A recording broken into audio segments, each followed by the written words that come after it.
My name is Miranda. I'm 34 years old, and I work as a marketing executive in Boston.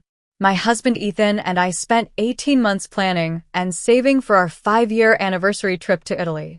Then my sister Heather, 36, dropped a bombshell. She expected me to cancel our $7,000 international trip with just 3 weeks' notice to babysit her 3 kids, Emma, 7, Noah, 5, and Lily, 2. When I refused, my entire family labeled me heartless and selfish for not understanding family priorities. Stay with me to hear how my simple boundary led to a shocking confrontation at my doorstep 2 months later. Where are you watching from today? Hit that like button and subscribe to join our community of boundary setters. I'd love to know if you've ever had to stand your ground with family. Now, let me take you back to where this all began. Ethan and I met during our sophomore year of college. We shared a literature class, and after 3 months of shy glances and accidental on-purpose study sessions at the campus coffee shop, he finally asked me out. We dated for 3 years before he proposed, and we've been married for 5 wonderful years. We're both dedicated professionals. I've worked my way up to marketing executive at a digital agency, while Ethan thrives as a software engineer at a tech startup. We're not wealthy by any means, but we're comfortable and deliberate with our finances. The Italy trip wasn't something we could casually afford. We specifically saved for 18 months, cutting back on restaurants, new clothes, and even skipping a friend's destination bachelor party to make it happen. Italy wasn't a random choice for our anniversary. During our junior year of college, we both participated in a study abroad program in Florence. On our last evening there, overlooking the Arno River at sunset, Ethan got down on one knee and asked me to marry him. We'd always dreamed of returning to celebrate a significant anniversary, retracing our steps through the cobblestone streets where we'd fallen deeper in love. Our preparation went beyond just financial planning. We took Italian language classes at the community center every Tuesday night for 6 months. We researched and booked special experiences, a private cooking class in Florence, a sunset boat tour in Venice, and tickets to the opera in Rome. We saved specifically to dine at Michelin-starred restaurants that would normally be well beyond our budget. This trip represented not just a vacation, but a meaningful pilgrimage to where our life together truly began. My relationship with my sister Heather has always been complicated. Growing up, she was viewed as the fragile golden child in our family. When she cried because I wouldn't let her use my art supplies, our parents would insist I share. When she wanted the front seat in the car that was my turn, I was told to be mature and let her have it. When she forgot her science project, our parents stayed up all night helping her while I was expected to handle my responsibilities independently. This pattern continued into our teenage years. I had to include her in my friend groups despite her being difficult and dramatic. I was expected to drive her everywhere after getting my license, even if it meant being late to my own activities. When we both applied to the same college and I got a scholarship while she didn't, my parents asked if I would consider going somewhere else so she wouldn't feel bad. In adulthood, the dynamic persisted. When Heather got engaged to Bradley after dating for only 6 months, everyone was ecstatic. When I expressed subtle concerns about their compatibility, I was chastised for jealousy. Their wedding consumed our family for a full year, with everyone expected to participate in endless pre-wedding events. I was maid of honor, which somehow translated to being her personal assistant for 12 months. Bradley, my brother-in-law, is pleasant enough but chronically disengaged. He travels frequently for his sales job, often leaving for days or weeks at a time. Even when home, he spends minimal time with the kids, claiming he needs to decompress after work while Heather manages everything. He's quick to agree with whatever Heather wants, perhaps to avoid conflict, which only reinforces her entitled behavior. Heather's parenting style can best be described as overwhelmed and underplanned. She had 3 children in 5 years, seemingly without considering the practical implications.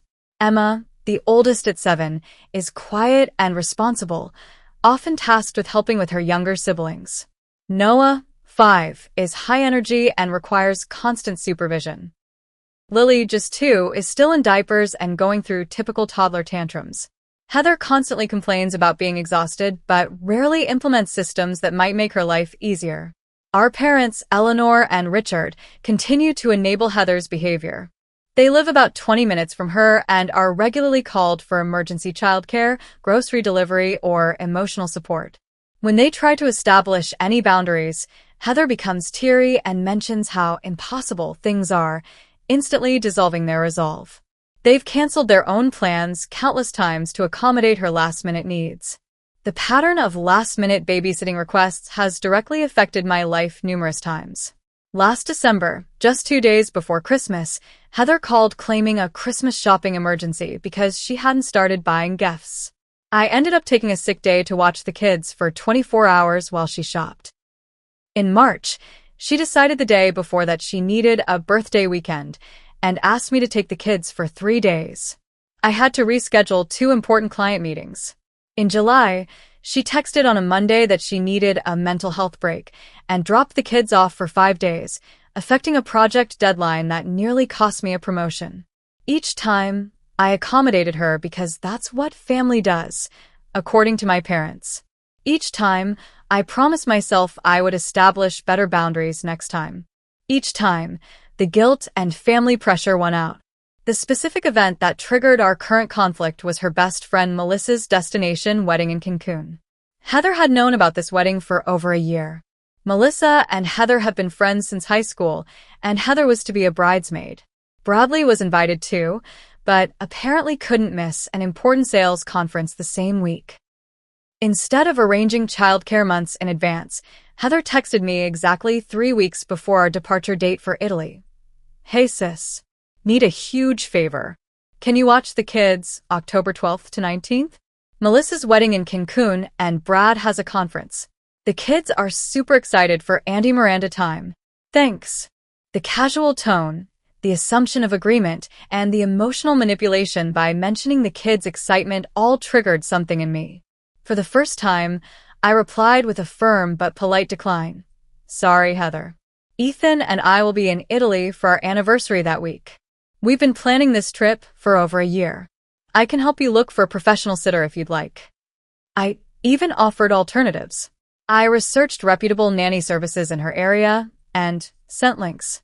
I reached out to our cousin Jennifer, who loves children and might be available. I suggested she ask her in-laws, who live only an hour away and rarely see the grandchildren. I was trying to be helpful while maintaining my boundary. Little did I know this simple no would escalate into a family crisis of epic proportions. Heather's response to my text came almost instantly. "What do you mean you can't? This is Melissa's wedding. It's been planned forever. You can go to Italy anytime." I remained calm. "We've already paid for flights, accommodations, and special tours. Everything is non-refundable. This trip is really important to us. I'm happy to help you find alternatives, though." Her messages escalated quickly. "I can't believe you're choosing a vacation over family. The kids will be heartbroken. Do you know how hard it is for me to get away? This is literally the first trip without kids in years." "I understand it's important," I replied, "but so is our anniversary trip that we've planned and saved for. I've sent you some childcare options that might work." "Whatever. I'll figure it out myself, since clearly you don't care about helping family." Her final text was followed by silence, which I knew from experience was the calm before the storm. Sure enough, my phone rang that evening. Heather was in tears, her voice wavering dramatically as she detailed how devastating my refusal was. "I never get to do anything for myself," she sobbed. "Do you know how exhausting it is to be a mother of 3? When's the last time I got to go anywhere? And the one time I ask for help, my own sister abandons me."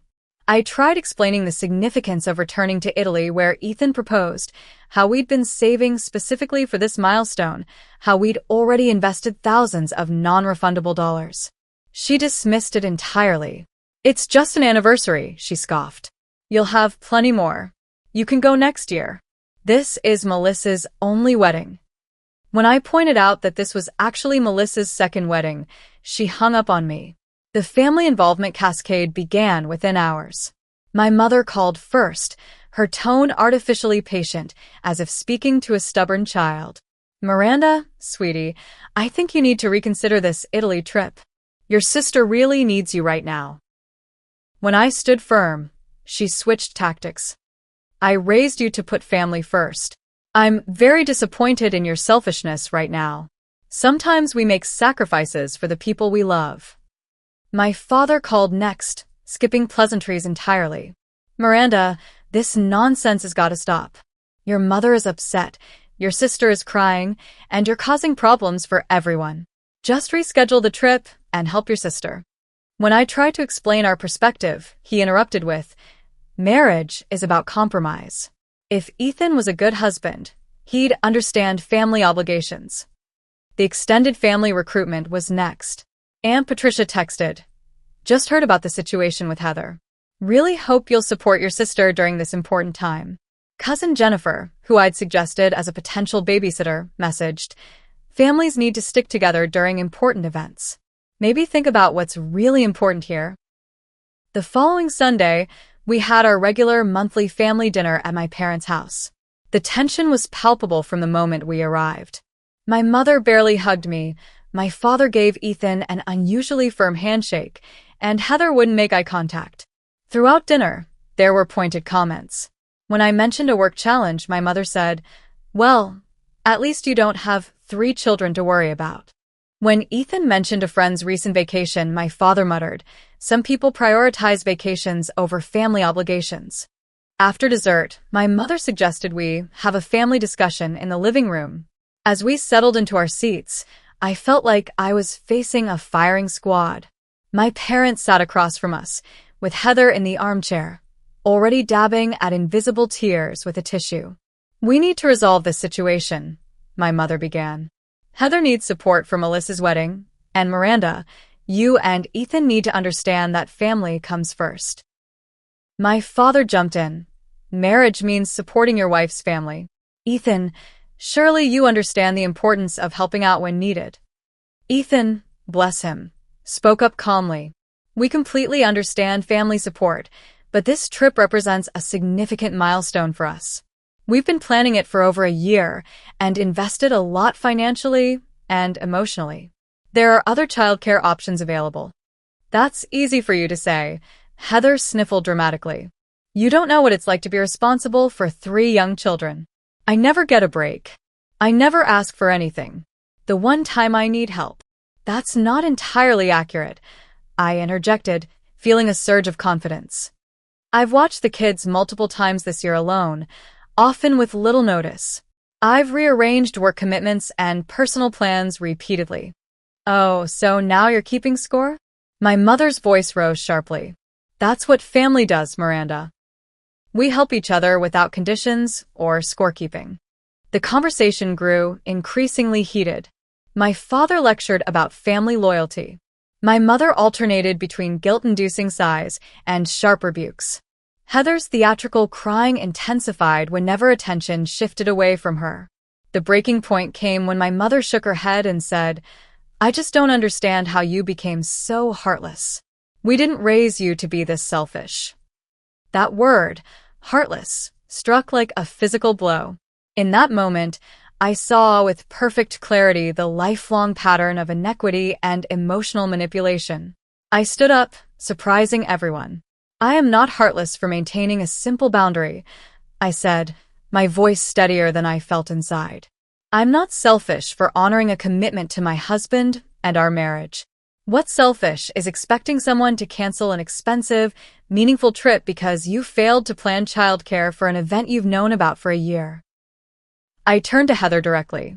I love your children, and I'm happy to help when I can.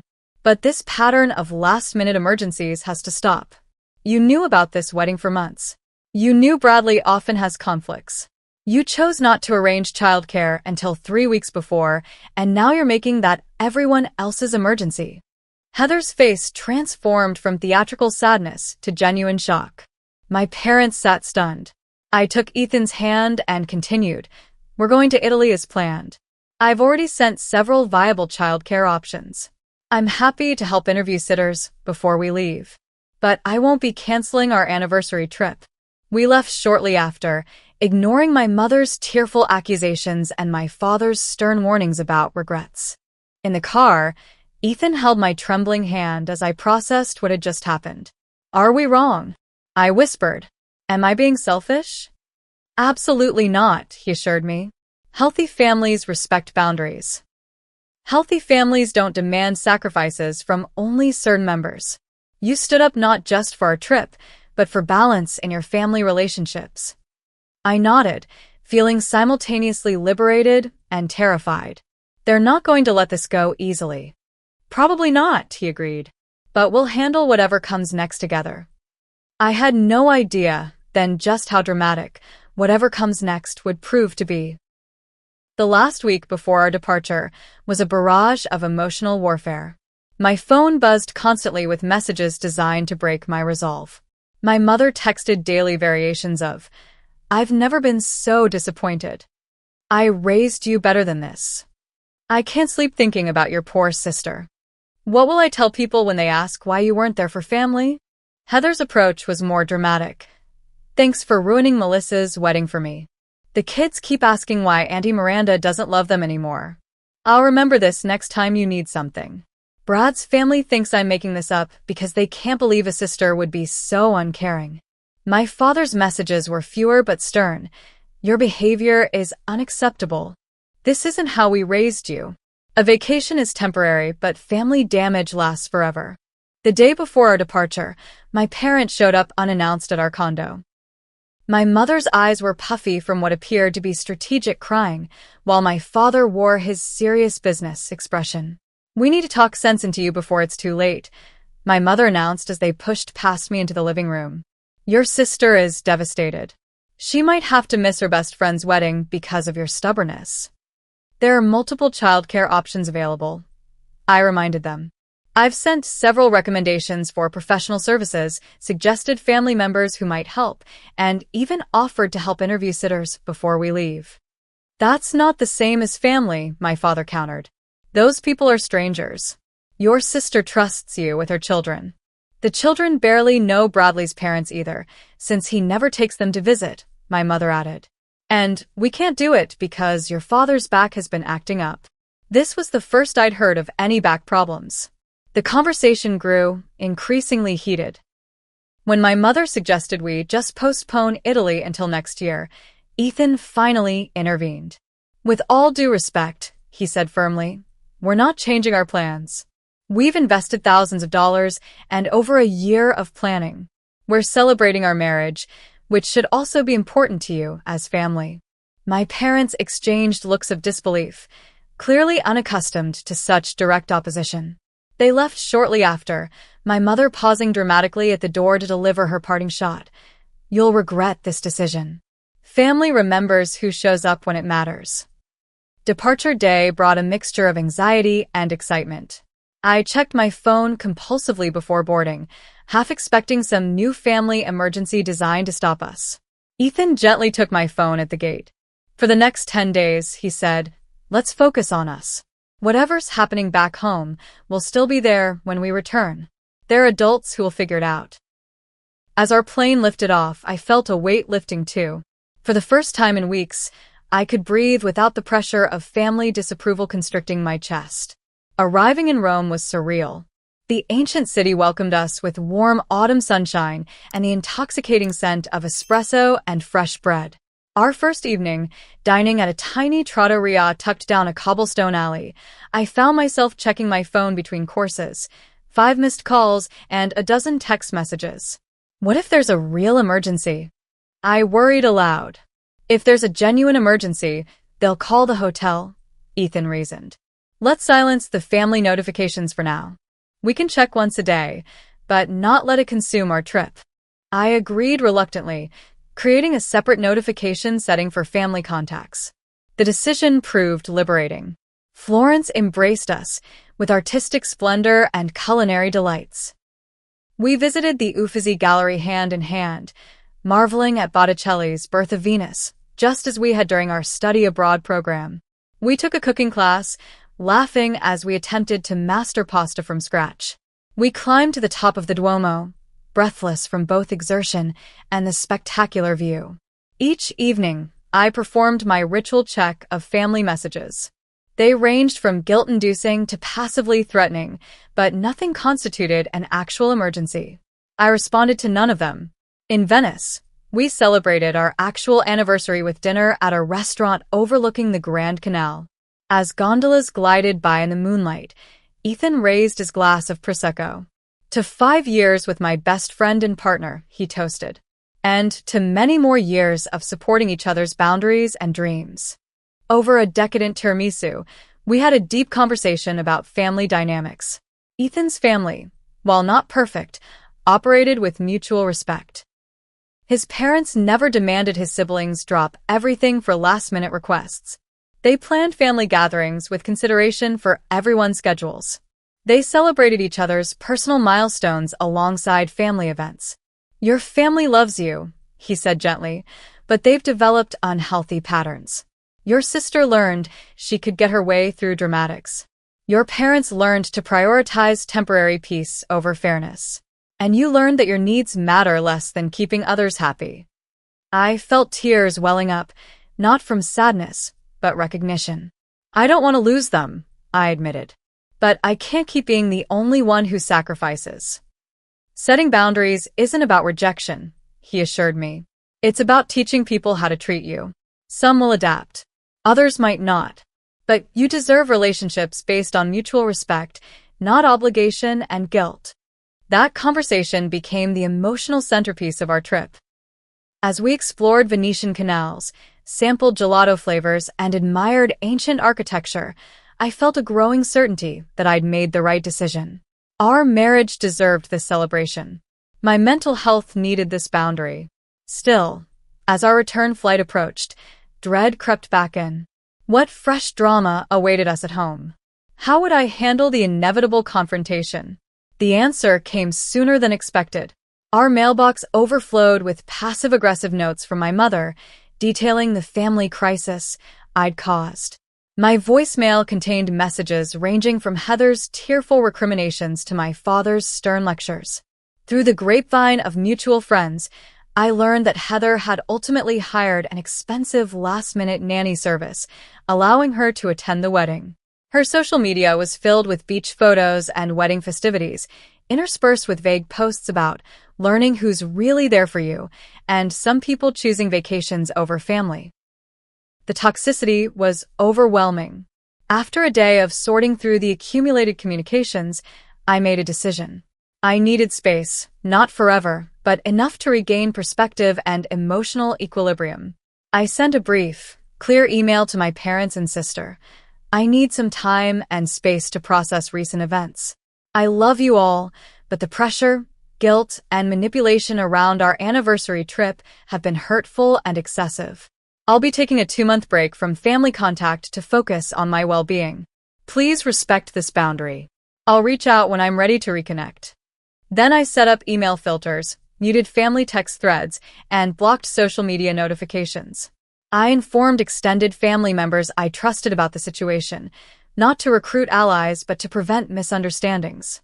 The silence began, not as punishment but as protection for my peace, my marriage, and ultimately for the possibility of healthier family relationships in the future. The first week of silence was the hardest. I'd wake up reaching for my phone, half expecting to check family messages before remembering my boundary. Guilt gnawed at me. Was I being cruel? Overreacting? Would this irreparably damage our relationships? Simultaneously, I felt a novel sense of relief. The constant pressure had lifted. The perpetual background anxiety of wondering when Heather's next emergency would disrupt my life had vanished. My shoulders unclenched. The stress-induced headaches that had become my constant companion faded away. Of course, my family didn't simply respect my clearly stated boundary. My mother showed up at my workplace unannounced 2 weeks into the silence, creating an awkward scene in the reception area. "I just need 5 minutes," she insisted tearfully to the uncomfortable receptionist. Fortunately, I was in a client meeting, and my colleague Vanessa intercepted her, explaining I was unavailable. Later, my mother left a voicemail claiming she'd been humiliated by being turned away from her own daughter's office. My father took a different approach, sending stern emails with subject lines like family loyalty and responsibilities of adulthood. Each message reinforced that I was the problem, that my behavior was unprecedented and disrespectful, and that the family was deeply wounded by my continued selfishness. Heather's strategy was more public. Her social media became a theater of martyrdom, with vague posts clearly designed for maximum sympathy, single parenting again while hubby travels for work.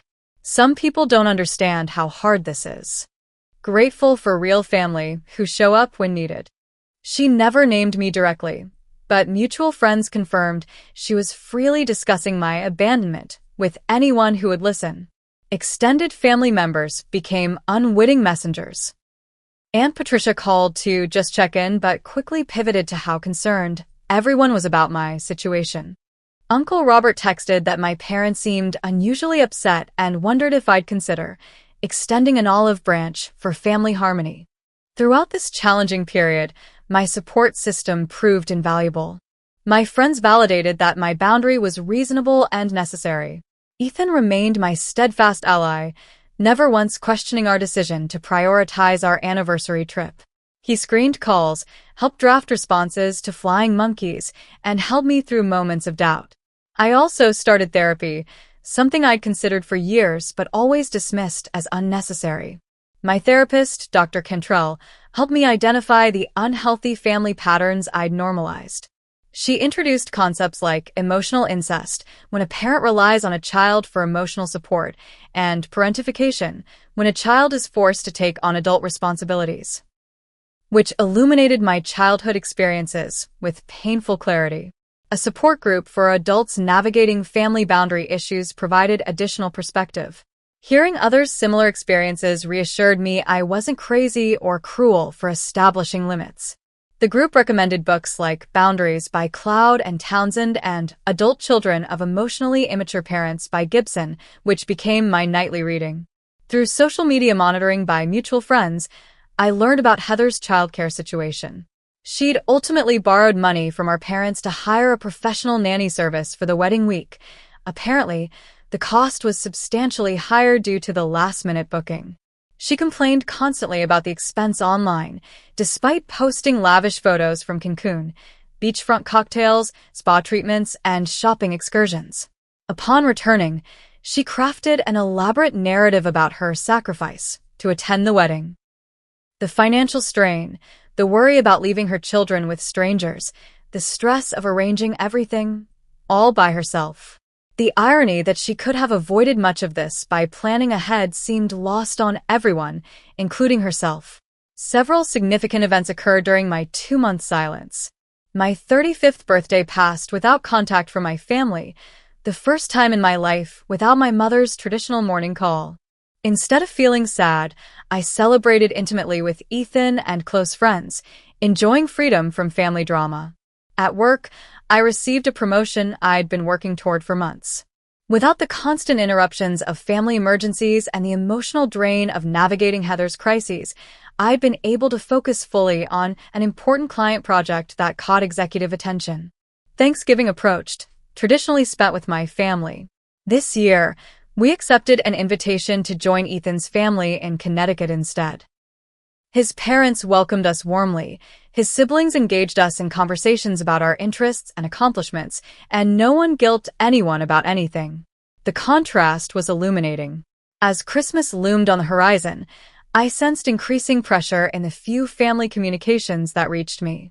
Holiday traditions were being wielded as weapons of guilt. My mother sent a card with a pointed message about empty chairs at the family table. My father emailed about putting differences aside for the sake of the season. Throughout these 2 months, I experienced significant personal growth. My people-pleasing tendencies diminished not just with family, but in all relationships. I found myself setting appropriate boundaries at work, with friends, even with strangers. I slept better. My anxiety decreased. I made decisions more confidently, without the paralyzing worry about others' approval. The final weeks before the confrontation showed subtle signs of escalating family frustration. The tone of messages shifted from guilt-inducing to angry. The frequency of attempted contacts increased. Mutual friends reported my family seemed increasingly determined to break through my silence. I began preparing for eventual reconnection, working with my therapist to develop scripts for difficult conversations. I imagined different scenarios, practiced responses, and clarified my non-negotiable boundaries. I planned to reach out after the holidays, hoping the emotional intensity might diminish by then. What I never anticipated was that my family would take matters into their own hands in such a dramatic fashion. The Saturday morning that changed everything began peacefully enough. Ethan and I lounged in our pajamas, sipping coffee and planning a relaxing weekend. Maybe a movie that evening, Sunday brunch with friends, perhaps tackling the guest bedroom organization project we'd been postponing. The aggressive doorbell ringing shattered our tranquility. Not a casual ring, but repeated, insistent pressing accompanied by sharp knocking. Startled, I approached the door cautiously and peered through the peephole. My heart dropped. Standing on our doorstep were Heather, looking dramatically disheveled, and our parents, wearing identical expressions of grim determination. My mother clutched her purse like a weapon. My father stood with arms crossed. Heather held what appeared to be a manila folder. "It's my family," I whispered to Ethan, who had appeared behind me, concern etched on his face. "You don't have to open it if you're not ready," he reminded me. After a deep breath, I unlocked the door, but kept the security chain engaged, opening it just enough to speak through the gap. "This is unexpected," I said, aiming for calm despite my racing heart. "We need to talk," my father announced in his boardroom voice. "Remove this chain immediately." "We've respected your little timeout," my mother added, her tone brittle. "But this has gone on long enough." I closed the door briefly, exchanged a glance with Ethan, and removed the chain. As I reopened the door, my family pushed past me into our living room without waiting for an invitation. "2 months of ignoring your family," my mother began without preamble. "Do you have any idea what you've put us through?" I sent an email explaining I needed space. I reminded her. I was planning to reach out after the holidays. "How generous," Heather snapped, her voice dripping with sarcasm. "Well, this couldn't wait." She thrust the manila folder toward me. "This is your fault, so you need to fix it." Confused, I opened the folder to find a stack of receipts and a typed invoice. The header read Professional Childcare Services with a total highlighted in yellow, $2,850. "What is this?" I asked, though I was beginning to understand. "That," Heather announced triumphantly, "is what your selfishness cost us.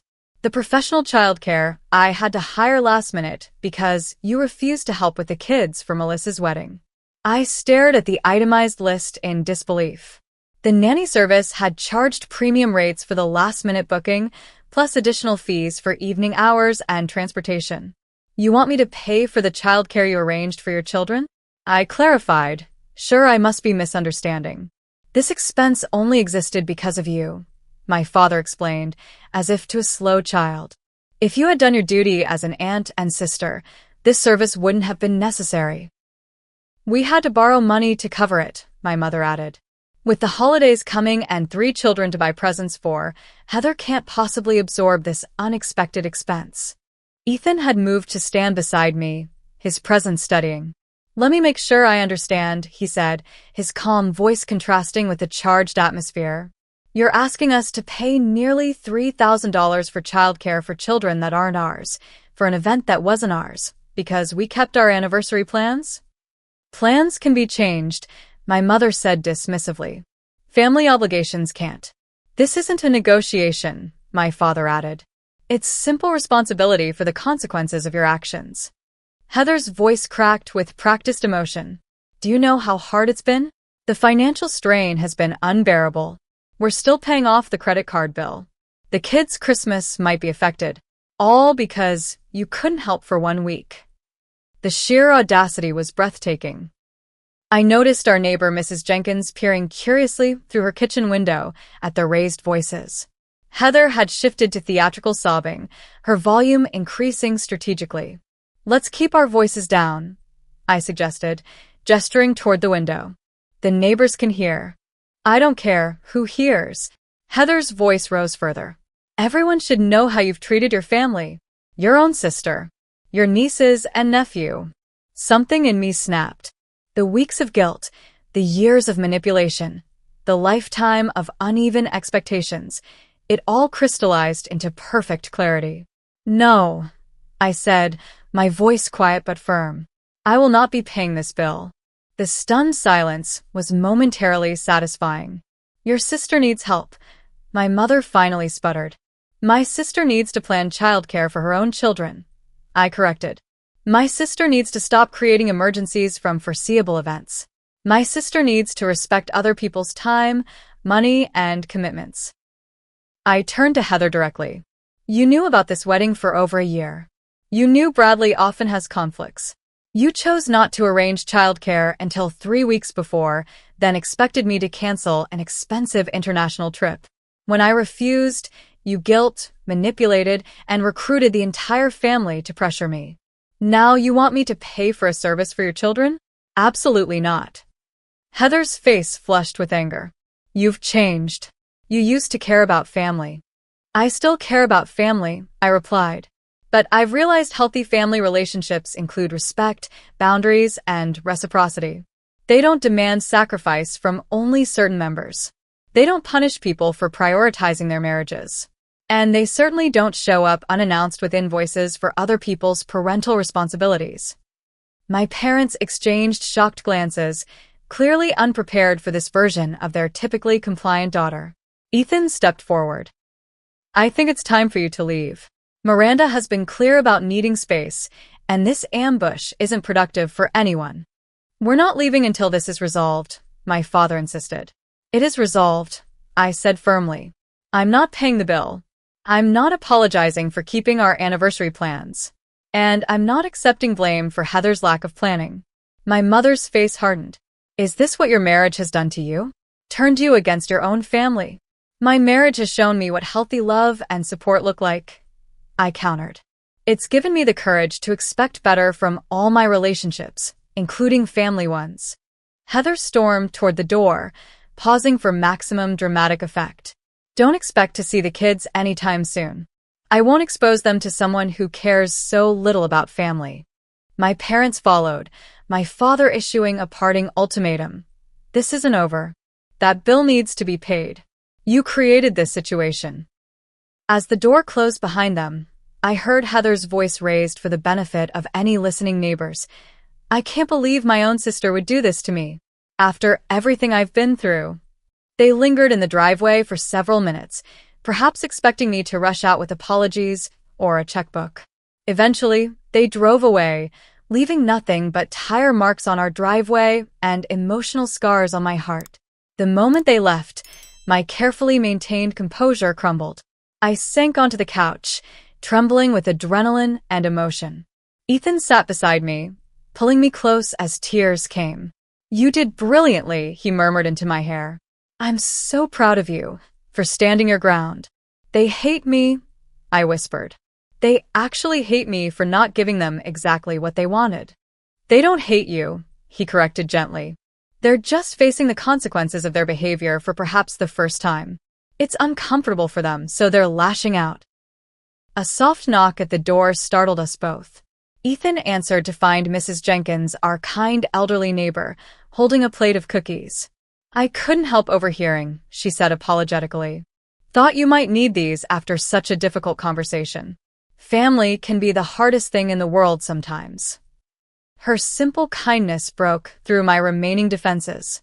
As Ethan thanked her, I wiped away tears, simultaneously heartbroken and strengthened by the realization that sometimes strangers show more empathy than blood relations. The confrontation had been painful beyond words, but it had also been clarifying. There was no going back to the old patterns now. Whatever came next would have to be different, better, healthier, more balanced.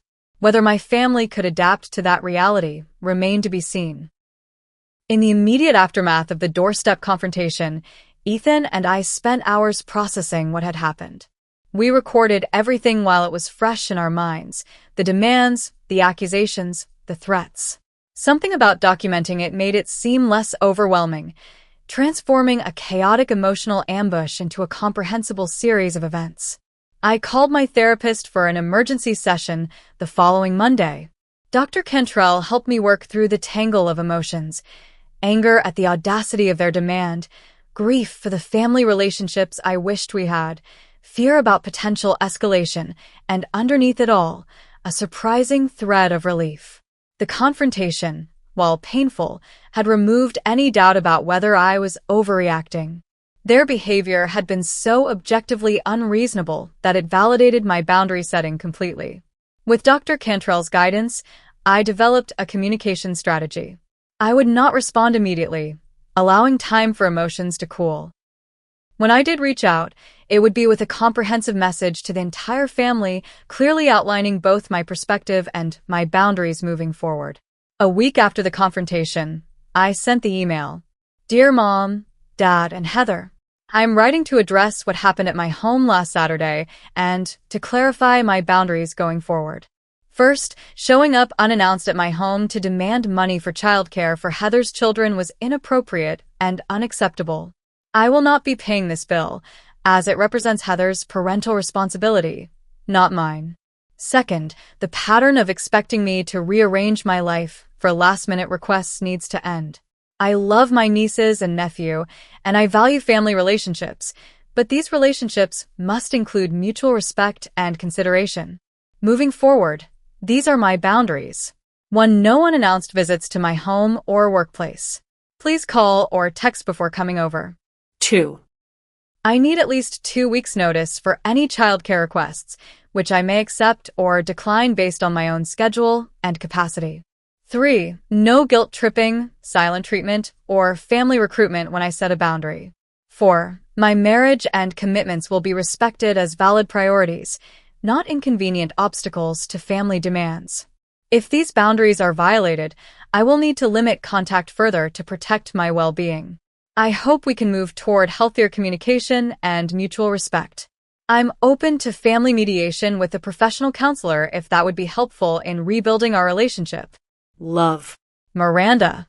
I sent copies to several extended family members as well, not to triangulate, but to ensure my perspective was represented in the family narrative. The response was immediate and mixed. My mother texted a curt, "We received your email. We'll need time to process your accusations." My father didn't respond directly to me, but apparently called Ethan's father to complain about how I was breaking her mother's heart and how Ethan should talk some sense into me. Heather posted another vague social media message about toxic people who hide behind fancy words like boundaries when they're just being selfish. The surprise came from unexpected allies within the extended family. Cousin Jennifer called the next day. "I want you to know I support you," she said without preamble.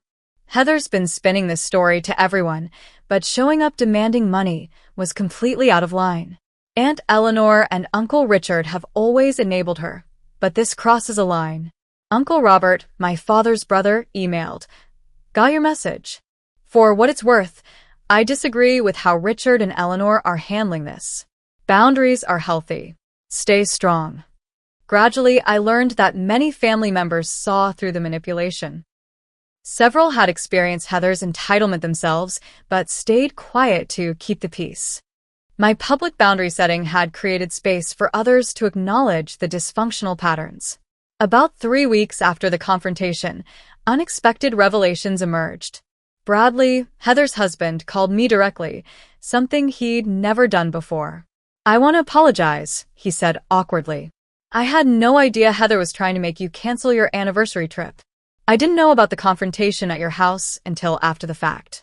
This has gotten completely out of hand." Through our conversation, I learned several shocking truths. Heather had exaggerated their financial hardship. They'd recently purchased a new SUV and were planning a spring break trip to Disney. The wedding expenses she complained about were largely optional additions: spa treatments, shopping excursions, and upgrading to a premium suite. Most surprisingly, my parents had already reimbursed her for most of the childcare costs. The demand for me to pay was purely punitive. "She was angry you didn't cave," Bradley admitted.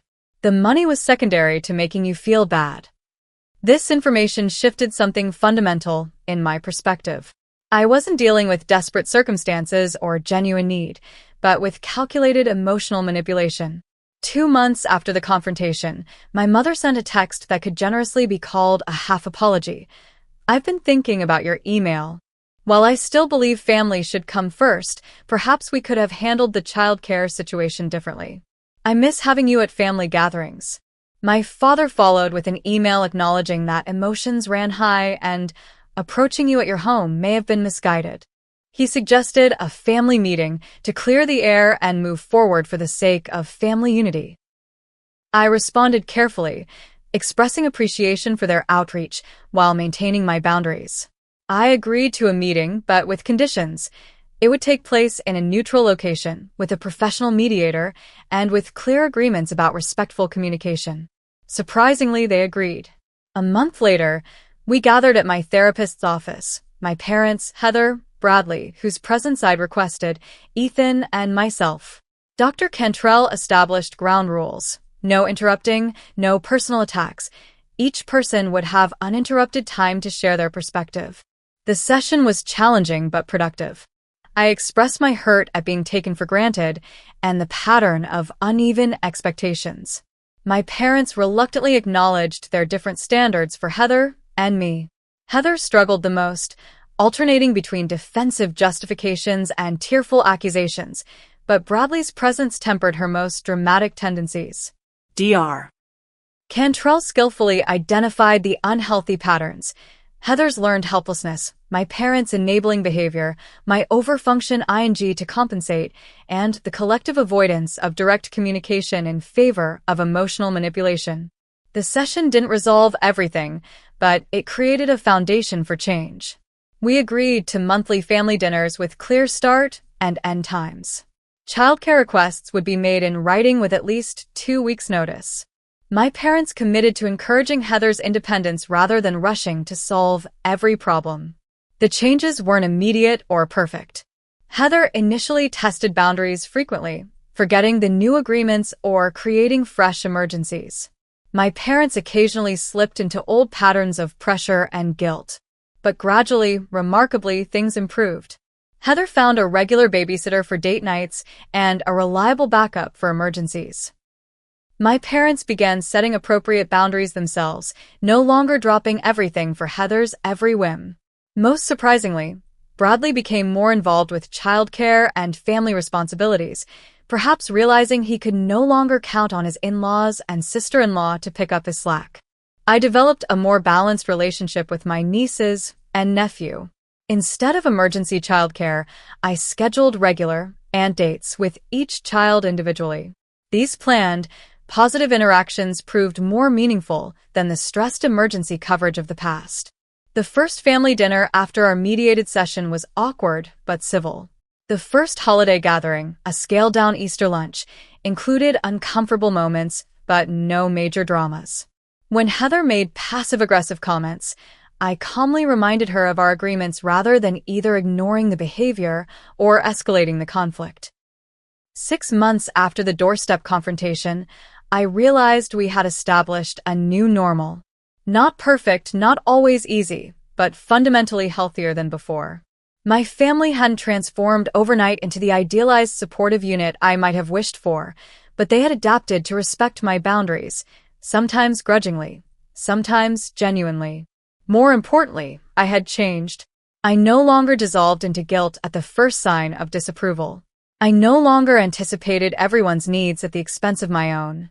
I had learned to stand firmly in my worth and my right to balanced, respectful relationships.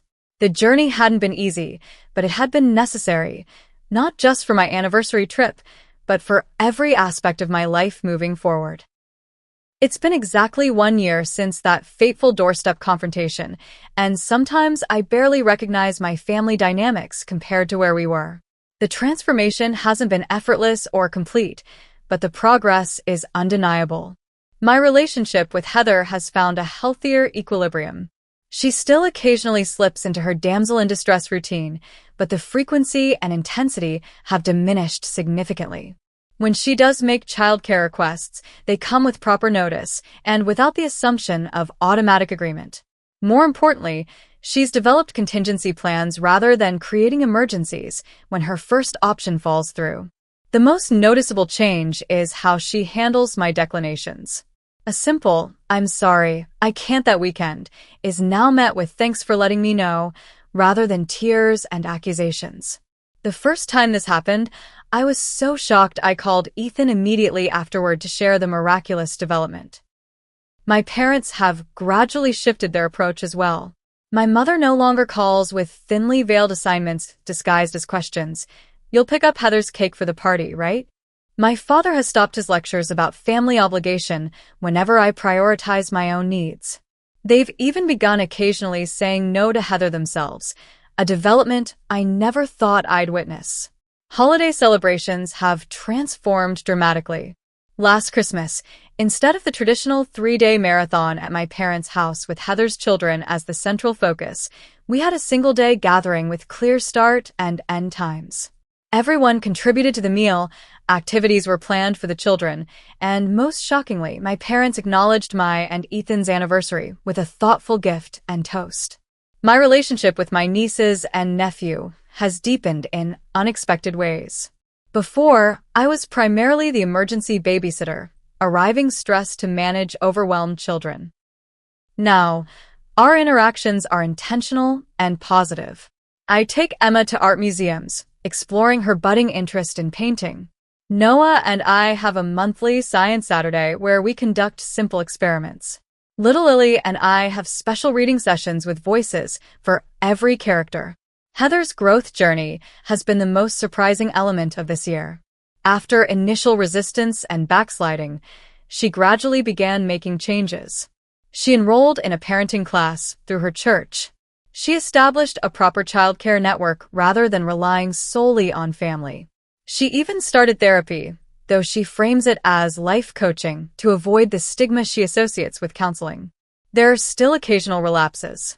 During a family dinner 3 months ago, Heather attempted to volunteer me for a school fundraising committee without asking.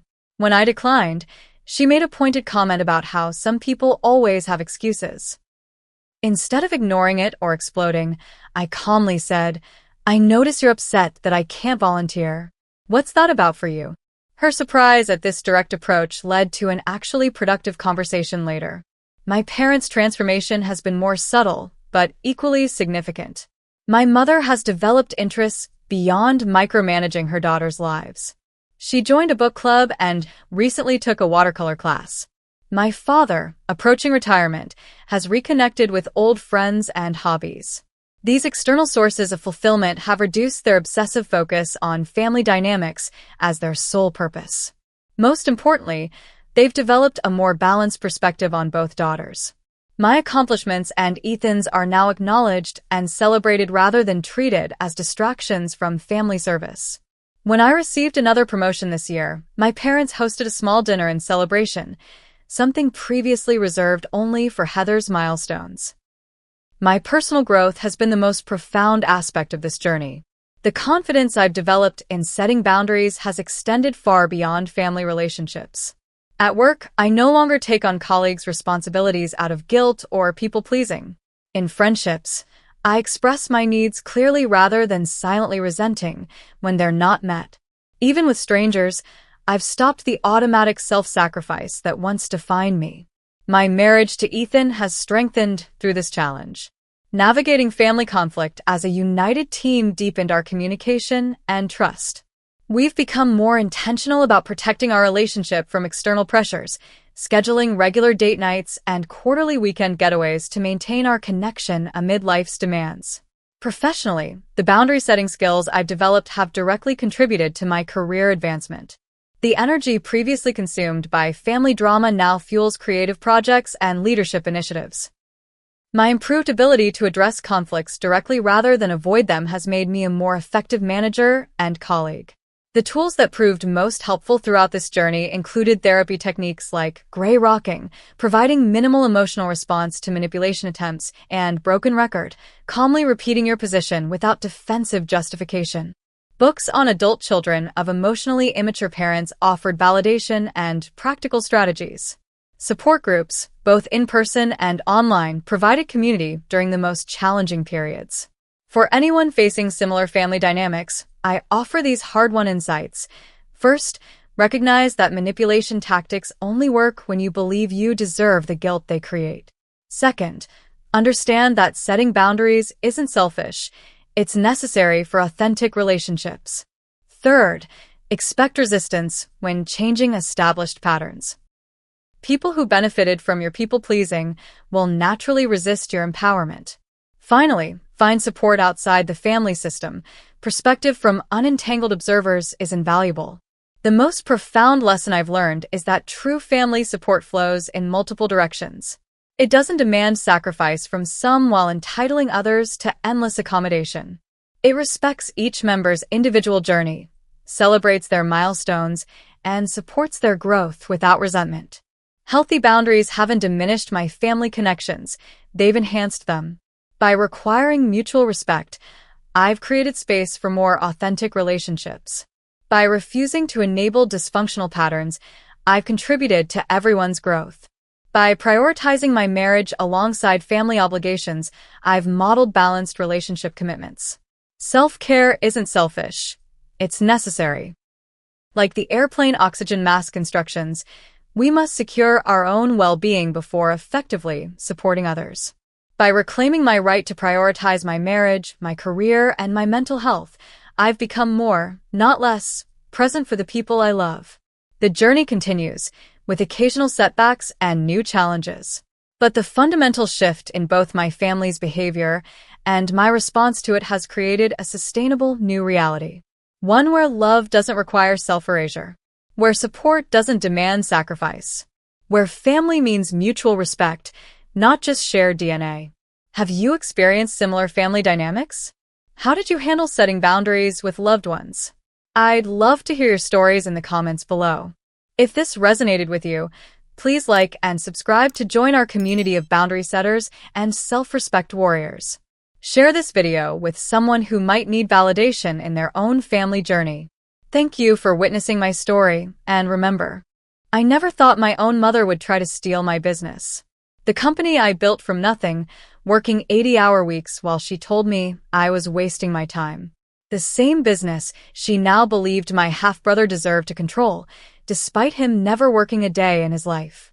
When they showed up with legal papers demanding I sign over 51% ownership, I knew I had to make the hardest decision of my life. What followed revealed a truth so shocking, it changed everything. Before I dive into this wild story, let me know where you're watching from in the comments. If my journey of standing up against family betrayal resonates with you, hit that like button and subscribe to join our community of survivors. Trust me, the ending of this story will leave you speechless. My name is Audrey, and at 30 years old, I've built a tech consulting business valued at $2.5 million.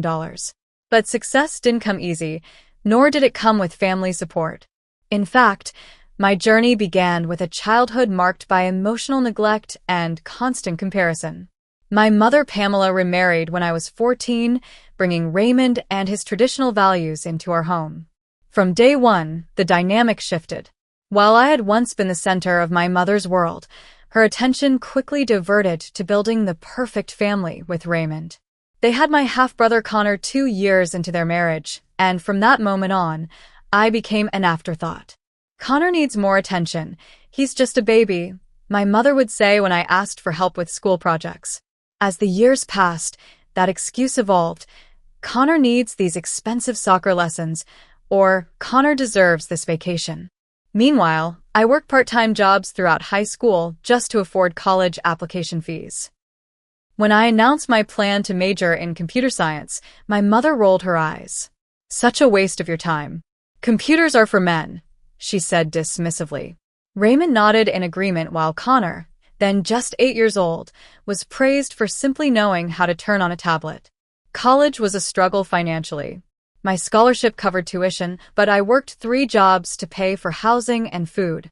My roommate Lauren would often find me asleep at my desk, exhausted from balancing work and studies. Meanwhile, my social media feed showed my mother and Raymond proudly announcing their plan to fully fund Connor's education at any school he chose. After graduation, while my classmates took jobs at established firms, I had a different vision. I'd identified a gap in the market for specialized tech consulting for small businesses that couldn't afford enterprise-level services. My professors thought I was crazy. Get experience first, they advised. But I knew my idea had potential. I started my company in my tiny studio apartment, using a secondhand laptop and working from my kitchen counter. For the first year, I continued bartending on weekends to make rent while building my client base during the week. Each small success was met with indifference from my family. "When are you going to get a real job?" my mother would ask during our increasingly rare phone calls. "Connor's thinking about pre-med. Now, that's a respectable career." The irony came 3 years later, when my business began to truly flourish. Suddenly, my mother started mentioning me to her friends. "My daughter, the entrepreneur," she'd say, as if she'd supported me all along. Raymond began asking pointed questions about my revenue and client contracts during holiday dinners. I answered vaguely, uncomfortable with their newfound interest in my finances. Then Connor dropped out of college after his freshman year. "School isn't for everyone," my mother said defensively, the same woman who had criticized my every academic choice. The double standard was glaring, but not surprising. As my company grew to a team of 15 and moved into proper office space, the family dynamics shifted again. My mother started calling more frequently, often mentioning financial struggles or unexpected bills. At first, I helped out of a desire for her approval that I'd never outgrown. "A few thousand for car repairs here, covering Connor's apartment security, deposit there." But the requests increased in both frequency and amount. And then Victor entered the picture, my mother's new boyfriend after her divorce from Raymond. Tall, charming, and always dressed in expensive suits that seemed just slightly beyond what a regional sales manager should afford, Victor took an immediate interest in me. Not personally, but professionally. "So tell me about this little business of yours," he asked within minutes of our first meeting, his eyes calculating something behind his smile. I've always had a knack for spotting potential. I didn't think much of it then. But looking back, that was when everything began to change. The casual questions about my company structure, the impromptu suggestions about family businesses, and the way he encouraged Connor to learn from his successful sister. All of it was setting the stage for what was to come. If only I'd recognized the red flags sooner. The shift in my family's attitude toward me was gradual, but unmistakable. What began as occasional requests for financial help evolved into something more persistent and entitled. My mother's calls now always included some mention of money. Her car needed repairs, the roof was leaking, or Victor's temporary business setback required a short-term loan. Just until next month, she'd promise. But next month would come and go with no mention of repayment, only a new crisis requiring my assistance. When I gently brought up the previous loan, she'd look hurt. "I didn't realize you were keeping score, Audrey. That's not what family does." Victor became a constant presence in these conversations, often taking the phone from my mother to explain in business-like terms why this latest request was both urgent and sound. "Think of it as investing in your family," he'd say with that smooth confidence that made me increasingly uneasy. Then came the suggestion that caught me off guard.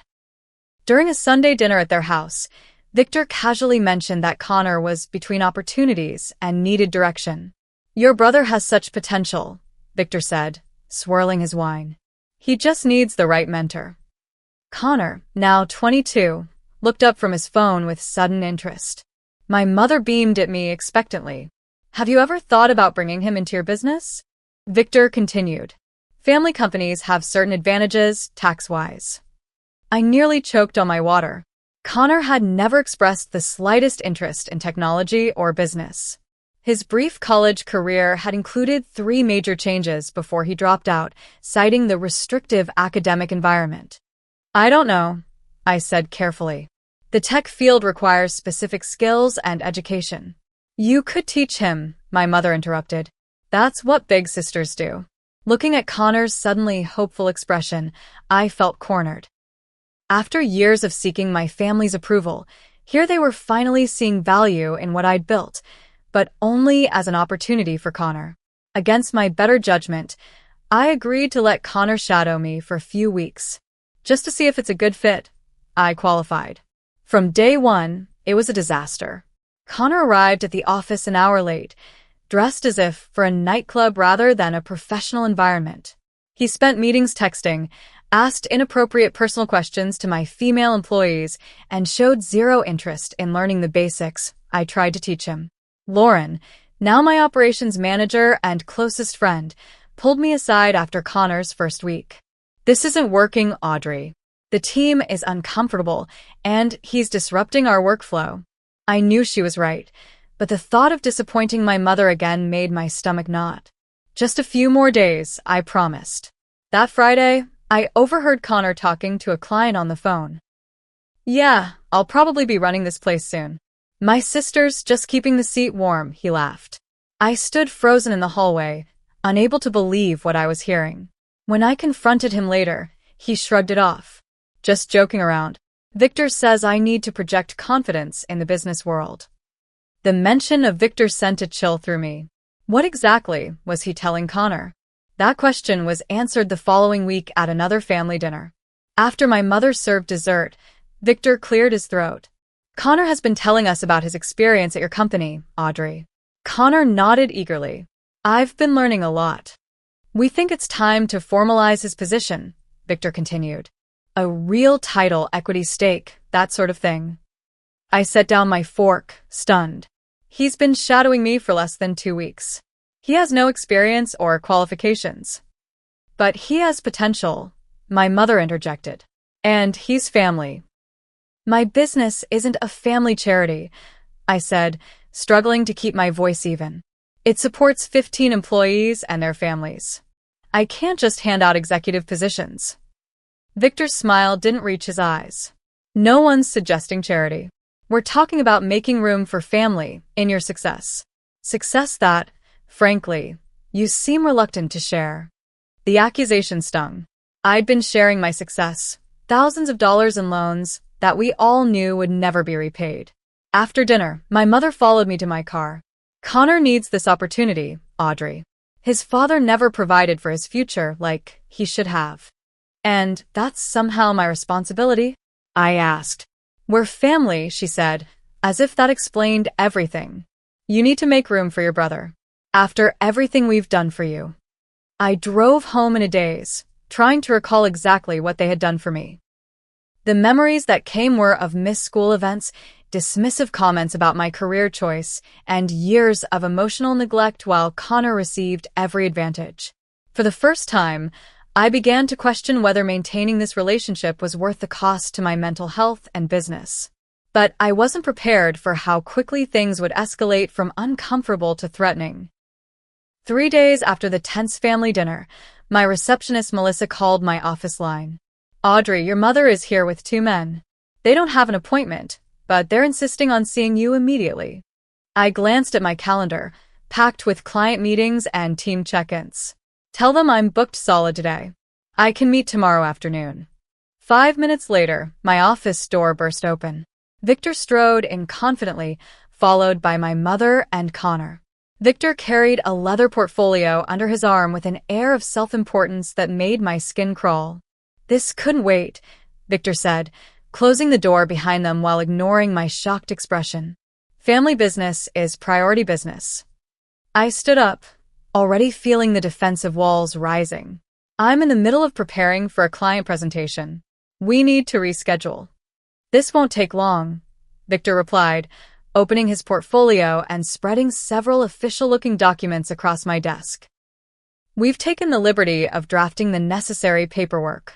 I looked down at the papers, my confusion turning to disbelief as I scanned the text. The document was titled Family Business Restructuring Agreement and outlined a new ownership structure for my company, with Connor receiving 51% controlling interest. "What is this?" I asked, my voice barely above a whisper. Victor smiled, placing a gold pen on top of the papers. "The future of your family business. Connor will assume the role of CEO, with you transitioning to Chief Technology Officer. Your expertise with a technical side, his fresh vision for growth. It's the perfect partnership." I looked at Connor, who was examining his reflection in my office window rather than meeting my eyes. Then to my mother, whose expression held an unsettling mixture of determination and avoidance. This is insane, I said, pushing the papers away. This company is 100% mine. I built it from nothing. Connor has no experience, no education in this field, and has shown zero aptitude during his time here. He's family, my mother finally spoke. And family takes care of each other. By stealing my company? I asked incredulously. Victor's smile hardened. No one's stealing anything. We're restructuring to benefit everyone.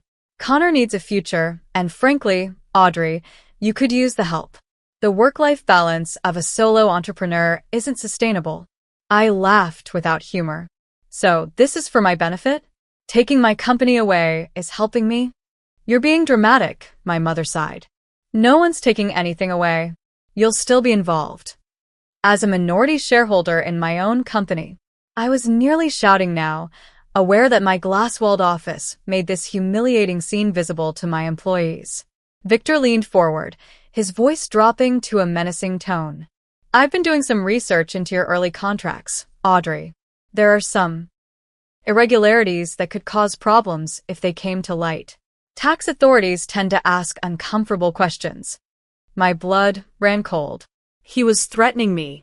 There were no irregularities. I'd been meticulous from day one, working with reputable accountants and attorneys to ensure everything was above board. But the threat itself was enough to reveal his true character. You don't know what you're talking about, I said, fighting to keep my voice steady. Maybe not, Victor shrugged. But allegations alone can damage a reputation. Clients get nervous, start looking elsewhere. These things have a way of spiraling. My mother placed her hand on mine. Honey, we're just trying to secure Connor's future. You've done so well for yourself. It's time to help your brother now. I pulled my hand away. By giving him what I've spent years building? What about his responsibility to build something for himself, like I did? Not everyone is like you, she said dismissively. Connor needs this opportunity. I'm ready to take over. Connor finally spoke, straightening his posture in a poor imitation of confidence. I've got big ideas for the company. You don't even know what we do, I replied flatly. Computers and stuff, he waved vaguely. The point is, I know how to delegate. Through the glass walls, I could see Lauren watching with concern, other employees whispering among themselves. This public spectacle was damaging regardless of the outcome.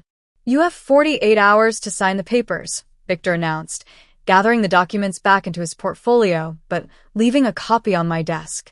After that, we'll need to explore other options to resolve this situation. As they turned to leave, my mother paused at the door. This is the right thing, Audrey. You owe us. The words hit me like a physical blow. Owe them? After years of emotional neglect, undermining my choices, and only showing interest once my business became successful? When the door closed behind them, I sank into my chair, hands shaking with a mixture of rage and disbelief. Through the glass, I saw my team pretending to work while stealing concerned glances my way. The humiliation burned almost as much as the betrayal. My phone buzzed with a text from Lauren. You okay? Need backup. I didn't respond immediately. Instead, I stared at the papers they'd left, the audacity of their demand still not fully registering. This wasn't just about money or business. This was about control, about rewriting the narrative of my life to make my achievements community property, while my struggles had been mine alone. For the first time, I saw my mother and her relationship with Connor with complete clarity. This wasn't love, it was something more dysfunctional, and I was done being the victim of it. Sleep eluded me that night. I paced my apartment, replaying the confrontation in my office, examining years of interactions with my mother through this new, painful lens.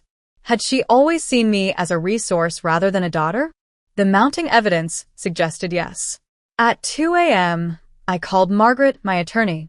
Despite the hour, she answered on the third ring. This better be good, Audrey, she grumbled, sleep heavy in her voice. My family is trying to take my company, I blurted out, then proceeded to explain the entire situation, from Connor's internship to Victor's thinly veiled threats. By the end of my explanation, Margaret was fully awake. First, take a breath. These documents have absolutely no legal standing without your consent. Your company is registered solely in your name, with clear documentation of your ownership from day one. But Victor mentioned irregularities in my early contracts. A fishing expedition, Margaret interrupted. If there were actual issues, he would have specified them. He's bluffing, hoping you'll cave under vague threats. Her confidence steadied me. So, what do? Document everything. If they've put threats in writing, save them. Forward me that paperwork they left.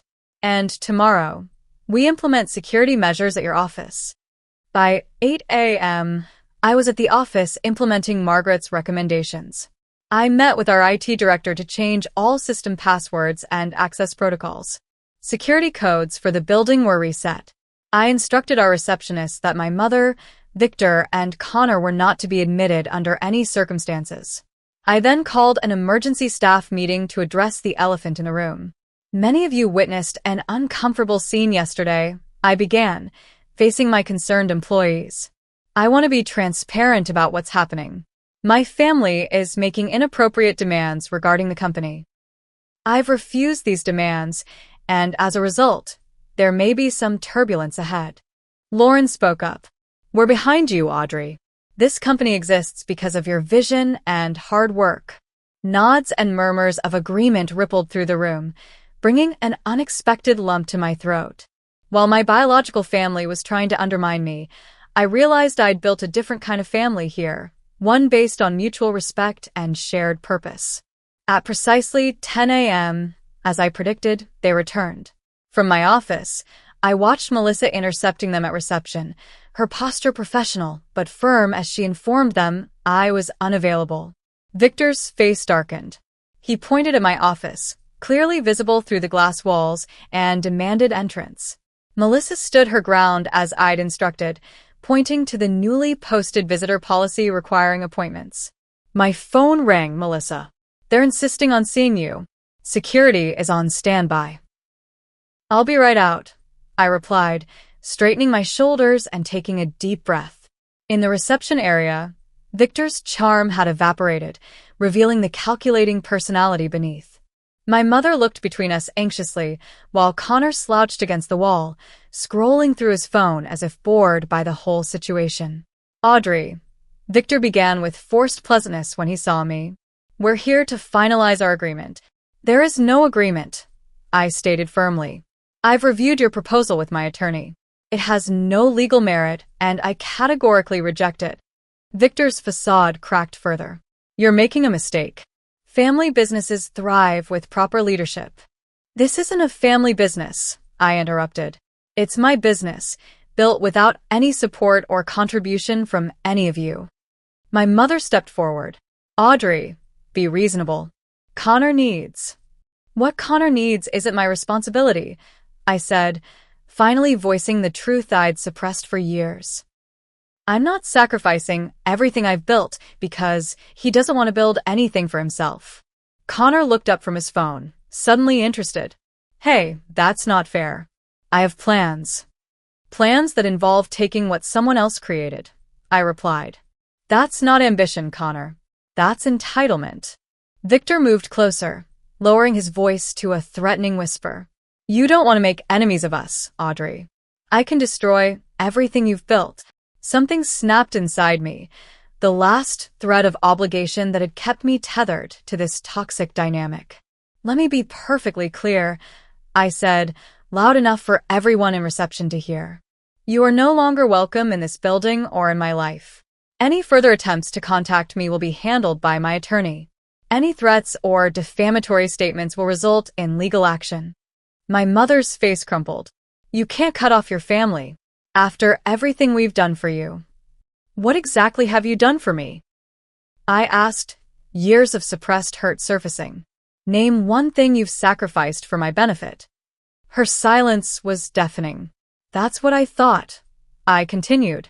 Now please leave before I have security escort you out. Victor's expression twisted with rage. You'll regret this. No one walks away from me. I just did, I replied, turning my back on them and walking toward my office. Melissa, please call security to ensure our visitors find the exit. Once inside my office, The adrenaline that had carried me through the confrontation began to fade, leaving me shaking. Lauren appeared with a cup of tea and closed the door behind her. "That," she said with quiet admiration, "was badass." I managed a weak smile. "It doesn't feel badass. It feels terrible." "Standing up for yourself against people who try to use you should feel good," she countered. "But I get it. They're still your family." My phone began buzzing with texts and calls from my mother. I silenced it and placed it face down on my desk. "Not anymore," I said quietly. "Not like this." That evening, I returned to a voicemail inbox full of messages from my mother, each more tearful than the last. "You're tearing this family apart," she sobbed in the final one. "After everything I've sacrificed for you." The irony wasn't lost on me. For years, I'd been the one sacrificing my time, my money, my emotional well-being, trying to earn love that should have been freely given. No more.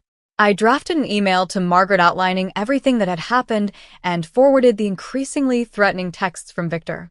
Then I did something I'd never allowed myself before. I turned off my phone, poured a glass of wine, and gave myself permission to grieve the family I'd wanted but never really had. Tomorrow would bring new challenges. But for the first time in my adult life, I was facing them without the weight of toxic family expectations.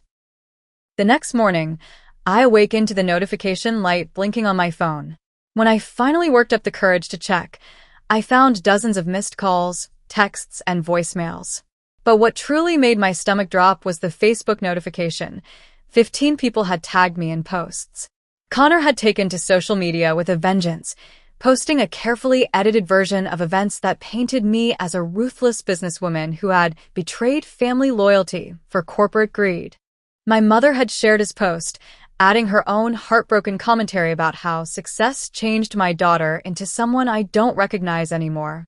The posts had already gathered sympathetic comments from extended family members and mutual friends who knew nothing about the actual situation. Distant cousins I hadn't spoken to in years were suddenly condemning my selfishness. Former high school classmates were expressing disappointment in how I'd forgotten my roots. My hands shook as I scrolled through the mounting public attack. This wasn't just family drama anymore. This was a calculated attempt to damage my reputation, both personally and professionally. I called Lauren. "Have you seen social media this morning?" "I was just about to call you," she replied grimly. "It's getting ugly. Victor's LinkedIn post about your company's financial troubles has already been viewed by several clients." My blood ran cold. "What financial troubles?" "We're more profitable than ever." "Exactly. It's complete fiction, but 3 clients have already called asking if their projects are secure." I took a deep breath, pushing down the panic rising in my chest. "I'm coming in. Call an emergency meeting with the leadership team for 9 a.m. By the time I reached the office, 2 more clients had called with concerns. The social media campaign had expanded, with Victor now suggesting that I had ethical issues in my business practices without specifying what those might be, a classic tactic to create suspicion without making actionable defamatory statements. The leadership team gathered in the conference room, faces tense with concern. "This is a coordinated attack," I began bluntly. "My family is retaliating because I refuse to hand over control of the company. They're spreading false information about our financial stability and my personal integrity." Jason, our finance director, shook his head. "The irony is we just had our best quarter ever. Which is why we need to address this head-on," I continued. "I've asked Margaret to join us to discuss legal options, but in the meantime, I want complete transparency with our clients and partners." We developed a crisis management plan. Personal calls to every client from their project manager, sharing our latest financial highlights and addressing concerns directly. A company-wide email clarifying the situation without delving into personal details.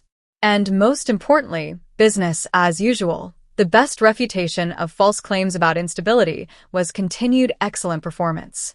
Margaret arrived as we were wrapping up. "I've reviewed everything," she said, setting her briefcase on the table. The social media posts and Victor's LinkedIn statements skirt the line of defamation, but they're carefully worded to avoid clear legal liability. So there's nothing we can do? I asked, disappointment evident in my voice. I didn't say that, Margaret replied with a slight smile. I've drafted cease and desist letters for all three of them. The letters outline potential legal consequences if they continue making false statements about you or the company. While the team implemented our response plan, I retreated to my office, the weight of the situation finally hitting me fully. My hands trembled as I tried to review client proposals. My chest felt tight, breathing becoming shallow and rapid. I recognized the symptoms, an anxiety attack, something I'd experienced during particularly stressful periods in building my business, but never with this intensity. I closed my eyes, forcing myself to take deep breaths, when my phone rang. It was Heather, my friend since college, and one of the few people who knew the full history with my family. I just saw Connor's post, she said without preamble. What a crock of manipulative garbage. Are you okay? The simple question of genuine concern broke something in me. To my horror, I began sobbing, unable to form words through the release of tension. I'm coming over, Heather stated rather than asked. Cancel whatever you have this afternoon. You need perspective, wine, and someone who actually knows the truth. 2 hours later, we sat in my living room, takeout containers scattered across the coffee table. Heather had insisted I leave the office early, correctly assessing that I needed space to process. You know this is classic narcissistic behavior, right? Heather said, refilling our glasses. They couldn't control you, so now they're trying to destroy your reputation. It's working, I admitted. 2 clients have already postponed projects pending review of our partnership. Temporarily, Heather emphasized. The truth always emerges eventually. You need to take care of yourself through this storm. She was right, of course. I'd been so focused on the external threats that I'd neglected the personal toll this was taking.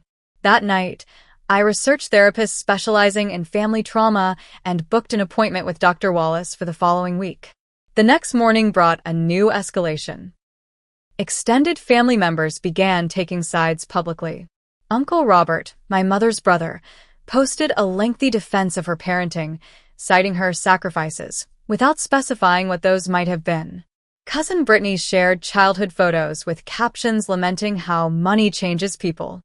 But then something unexpected happened. My phone rang with a number I didn't recognize. Audrey? This is Judith, your mother's sister.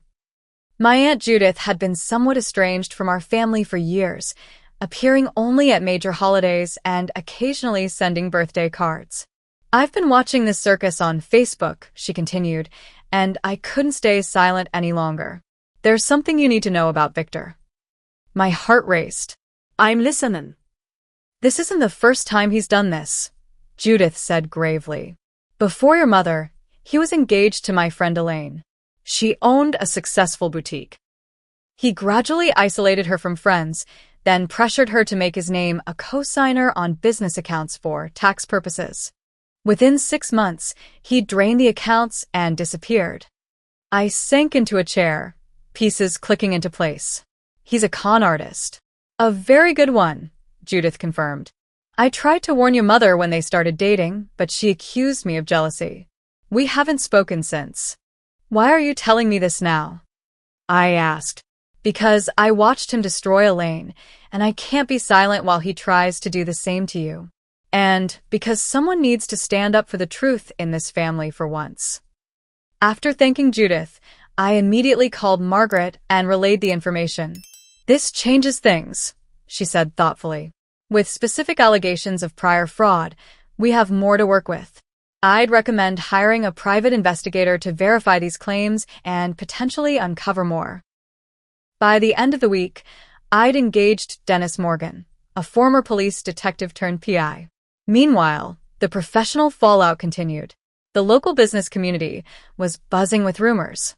Former colleagues called asking if everything was okay. One potential investor pulled out of negotiations, citing concerns about leadership stability. Each night, I'd return home exhausted from maintaining a professional facade while my personal life imploded. Sleep became elusive, replaced by hours of staring at the ceiling, replaying years of interactions with my mother and wondering how I'd missed the signs. The social media attacks continued, but something unexpected began happening in the comments. People who had worked with me professionally started defending my character and business practices. Former clients posted about their positive experiences. Even a few distant relatives questioned the one-sided narrative being presented. The truth was beginning to emerge, but the question remained. How much damage would be done before it fully came to light? 3 weeks into what I'd begun mentally calling the family siege, Dennis Morgan requested a meeting. He arrived at my office carrying a thick manila folder, his expression suggesting he'd found something significant. I've completed my preliminary investigation into Victor Morales, he began once we were seated in my office, blinds drawn for privacy. What I found confirms your aunt's suspicions and goes considerably further. He opened the folder and spread several documents across my desk. Criminal records, newspaper clippings, and printouts of court cases created a damning portrait. Victor has been convicted of fraud twice, both times with suspended sentences, Dennis explained, pointing to the official records. His modus operandi is consistent. He targets successful single women, particularly those with their own businesses. He establishes trust, integrates himself into their lives, then leverages emotional manipulation to gain financial control. I stared at the evidence, a strange sense of validation washing over me. So, this was never about Connor's future. It was about gaining control of my company's assets. Almost certainly, Dennis nodded. But your half-brother and mother may not be willing conspirators. Based on the pattern, Victor likely convinced them they deserved a share of your success while planning to ultimately control everything himself. The revelation was both comforting and disturbing. On one hand, perhaps my mother wasn't deliberately trying to steal from me. On the other, she had been so easily manipulated into turning against her own daughter. There's more, Dennis continued, pulling out bank statements. I've documented unusual withdrawals from what appears to be your mother's savings account, nearly $50,000 over the past 6 months, all since Victor entered the picture. He's been stealing from her too, I whispered, the full picture becoming clearer. Classic con artist behavior, Dennis confirmed. They often extract smaller amounts from their primary mark while working toward the bigger score. Armed with this information, I contacted Margaret to develop our next steps. We agreed that confronting my mother with evidence of Victor's past might finally break his hold over her. But first, we needed to address the immediate business threats. The forgery attempt is particularly concerning, Margaret said after reviewing Dennis's findings.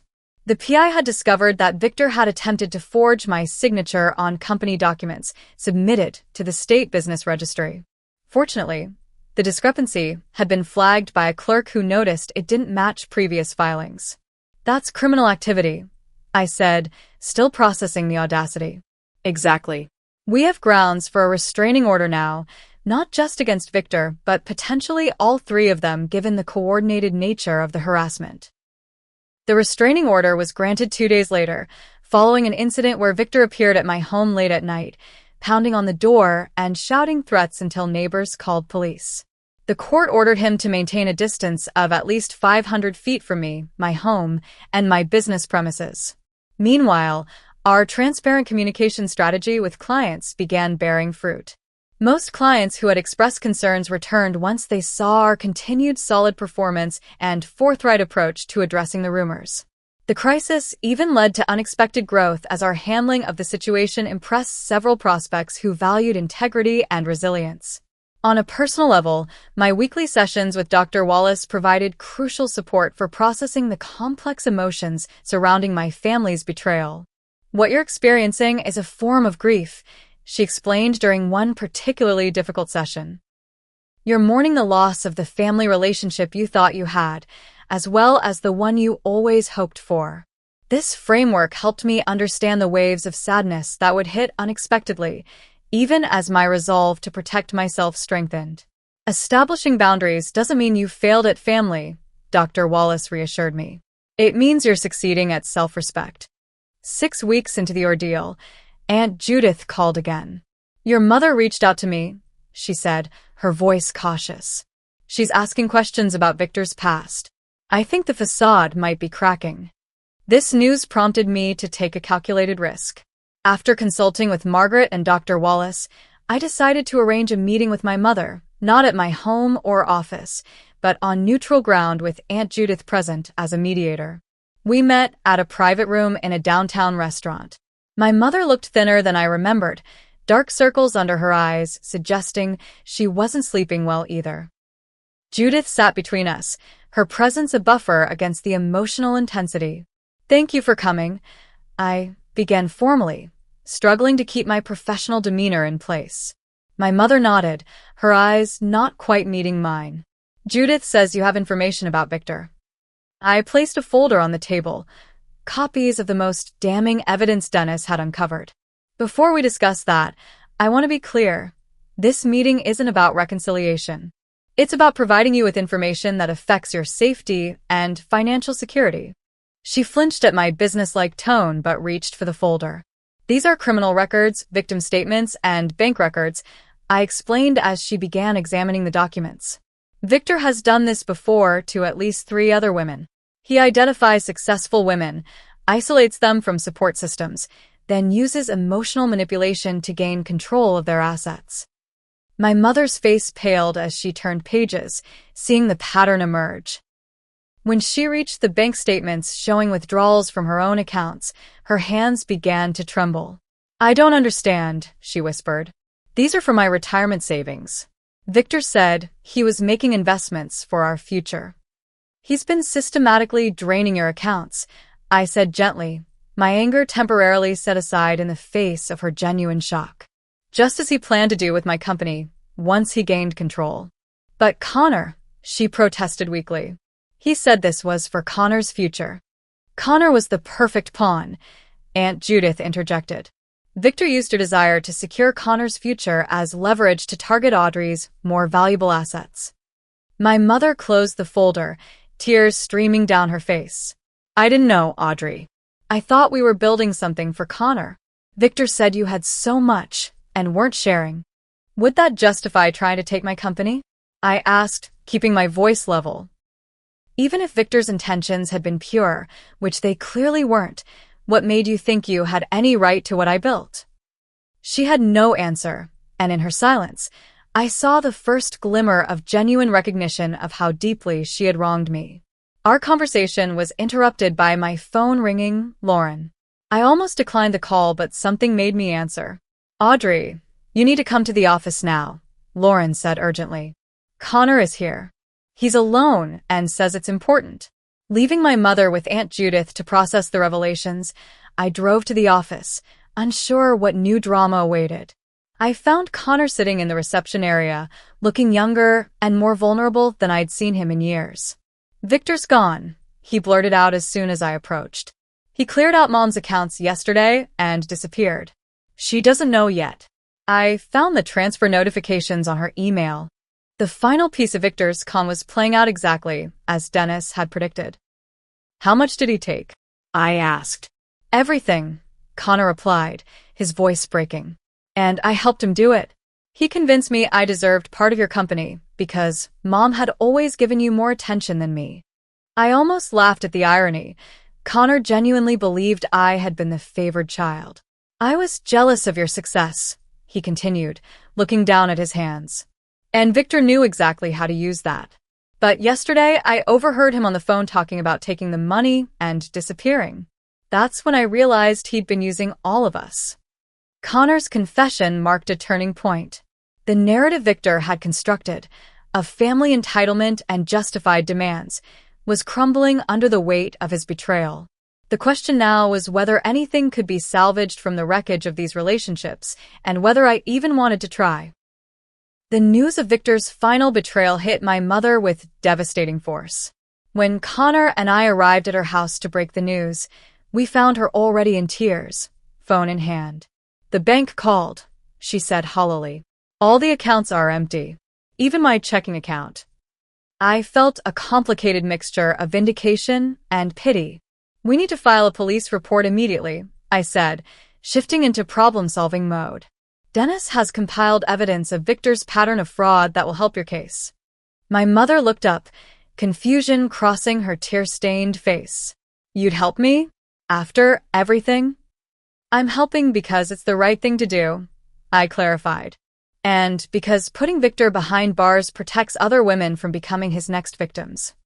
The following days were a blur of police statements, bank investigations, and discovering just how thoroughly Victor had integrated himself into my mother's financial life. Beyond emptying her accounts, he had opened credit cards in her name and taken out a second mortgage on her house, leaving her not just penniless, but deeply in debt. Aunt Judith moved in temporarily to provide emotional support, while I handled the practical and legal aspects of the crisis. Connor, seemingly shocked into maturity by the situation, took a job at a local restaurant to help with immediate expenses. Through it all, I maintained emotional distance. I arranged meetings with financial advisors, connected my mother with resources for fraud victims, and ensured she had legal representation, all while keeping our personal interactions minimal and focused on the tasks at hand. 2 weeks after Victor's disappearance, we received news that police had located him in Arizona, attempting the same scheme with a divorced restaurant owner he'd met online. The evidence Dennis had compiled proved crucial in securing his arrest and extradition. With Victor in custody and the immediate crisis stabilized, the time came for the conversation I'd been avoiding. My mother requested a meeting at her house, with Aunt Judith and Connor present. "I need to apologize," she began when we were all seated in her living room. "Not just for what happened with Victor, but for years before that." I remained silent, neither accepting nor rejecting the opening. "When you were growing up," she continued, "I was so focused on my own needs, finding security with Raymond, creating a new family, that I neglected you.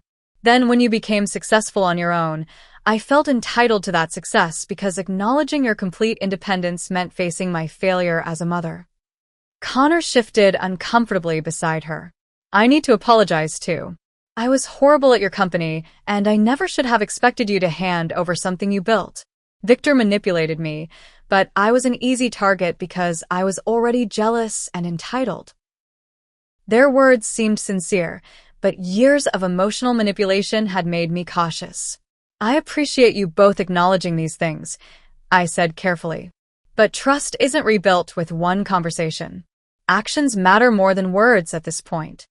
"What can we do?" my mother asked, a note of desperation in her voice. "Give me space," I replied honestly.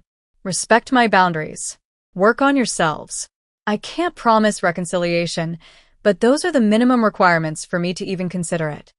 The meeting ended with no dramatic resolution, no tearful group hug, just a fragile understanding that the path forward, if there was one, would be long and uncertain. As Victor's case progressed through the legal system, more victims came forward, revealing the extent of his predatory pattern. My mother's testimony would eventually prove crucial in securing a substantial sentence, providing her a measure of closure and purpose amid the wreckage of her finances. Meanwhile, despite the personal turmoil, my business continued to thrive. The transparency with which we'd handled the crisis actually strengthened client relationships and attracted new partnerships. In a surprising development, we won a major contract with a client who cited our demonstrated resilience and integrity as deciding factors. During this period of professional success and personal reconstruction, I received an unexpected call from the editor of a local business journal. "We've been following your company's growth with interest," the editor explained.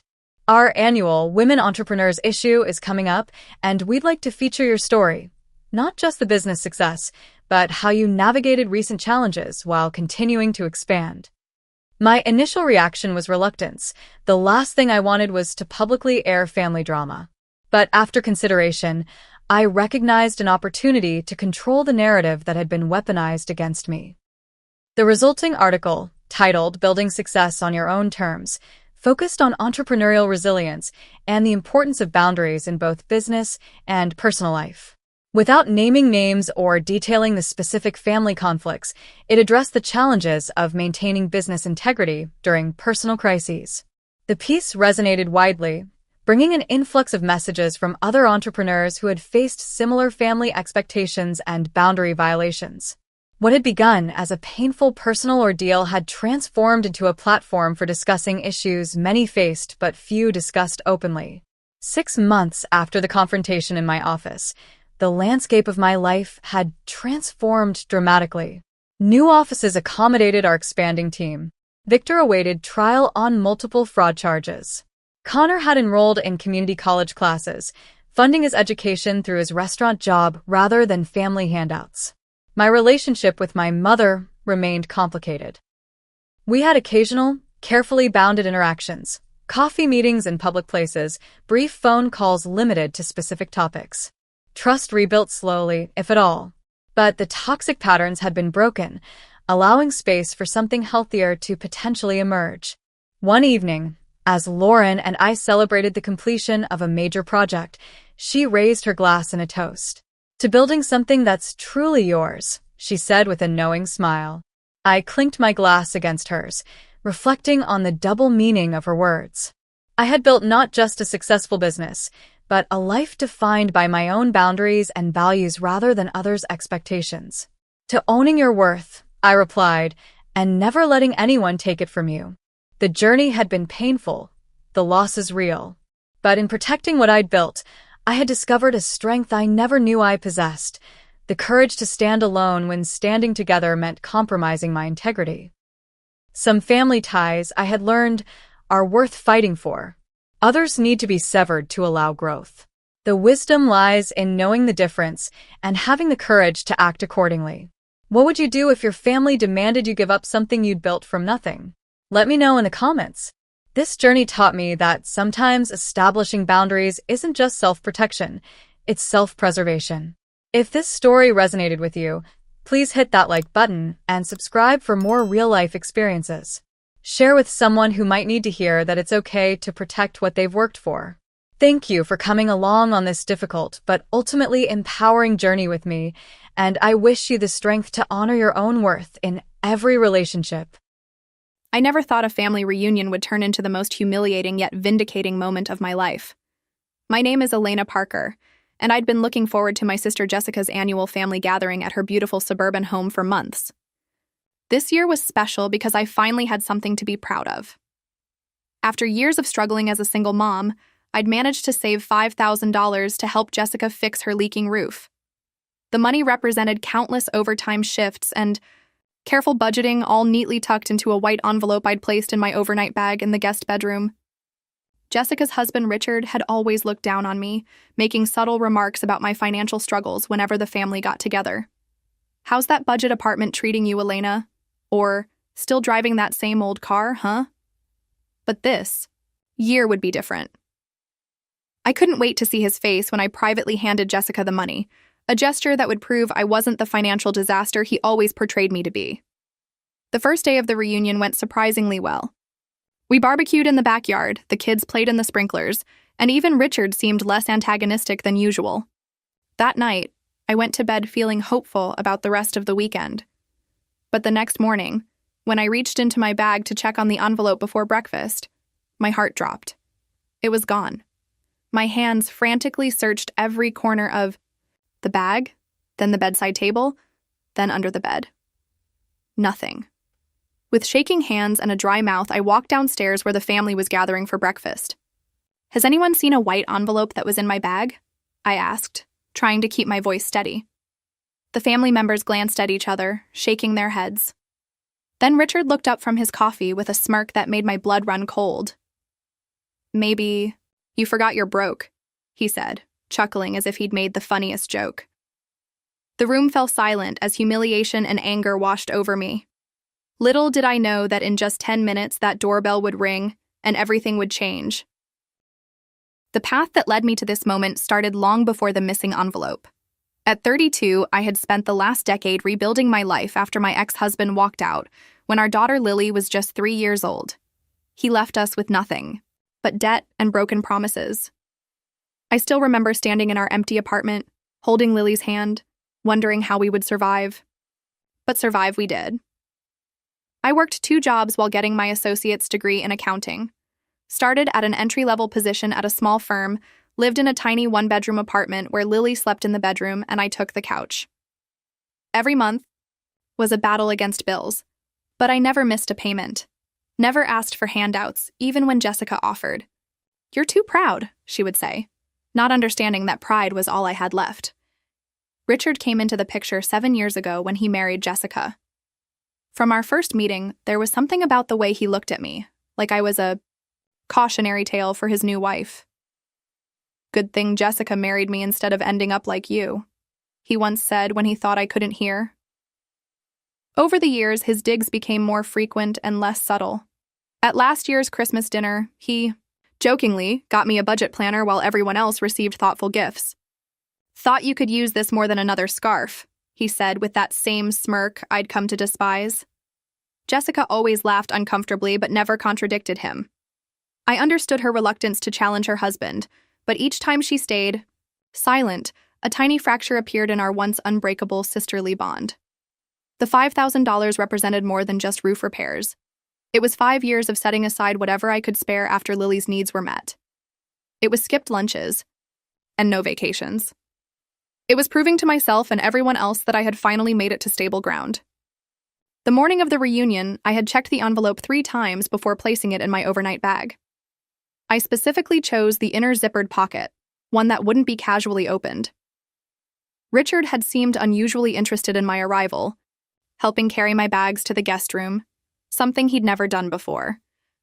I'd noticed him watching me throughout the day with an intensity that should have been my first warning. There had been whispers among family members about Richard and Jessica's financial situation. My cousin mentioned their late mortgage payment, and my aunt commented on Jessica's lack of new clothes or jewelry this year. But I had dismissed these observations, focusing instead on my excitement about helping my sister. Now, standing in that kitchen with Richard's words hanging in the air, those dismissed warning signs suddenly aligned into a clear and terrible picture. I began to doubt myself. Did I actually bring the envelope? Did I leave it at home? But no. I distinctly remembered placing it in my bag. As Richard continued eating his breakfast as if nothing had happened, I felt the first stirrings of what would grow into an unshakable determination to uncover the truth, no matter the cost to family. Harmony. Dinner that evening became the battleground I never wanted but couldn't avoid. We sat around Jessica's elegant dining table, the one her husband insisted on buying despite its excessive price tag. The conversation flowed around me while I remained silent, the weight of the missing money pressing on my chest like a stone. Finally, during a lull between the main course and dessert, I cleared my throat. "I need to bring something up," I said, my voice stronger than I felt. "The envelope with $5,000 I brought for Jessica's roof repairs is missing from my bag." The casual chatter stopped abruptly. My sister's fork clattered against her plate. "You brought that much cash here?" she asked, her eyes wide.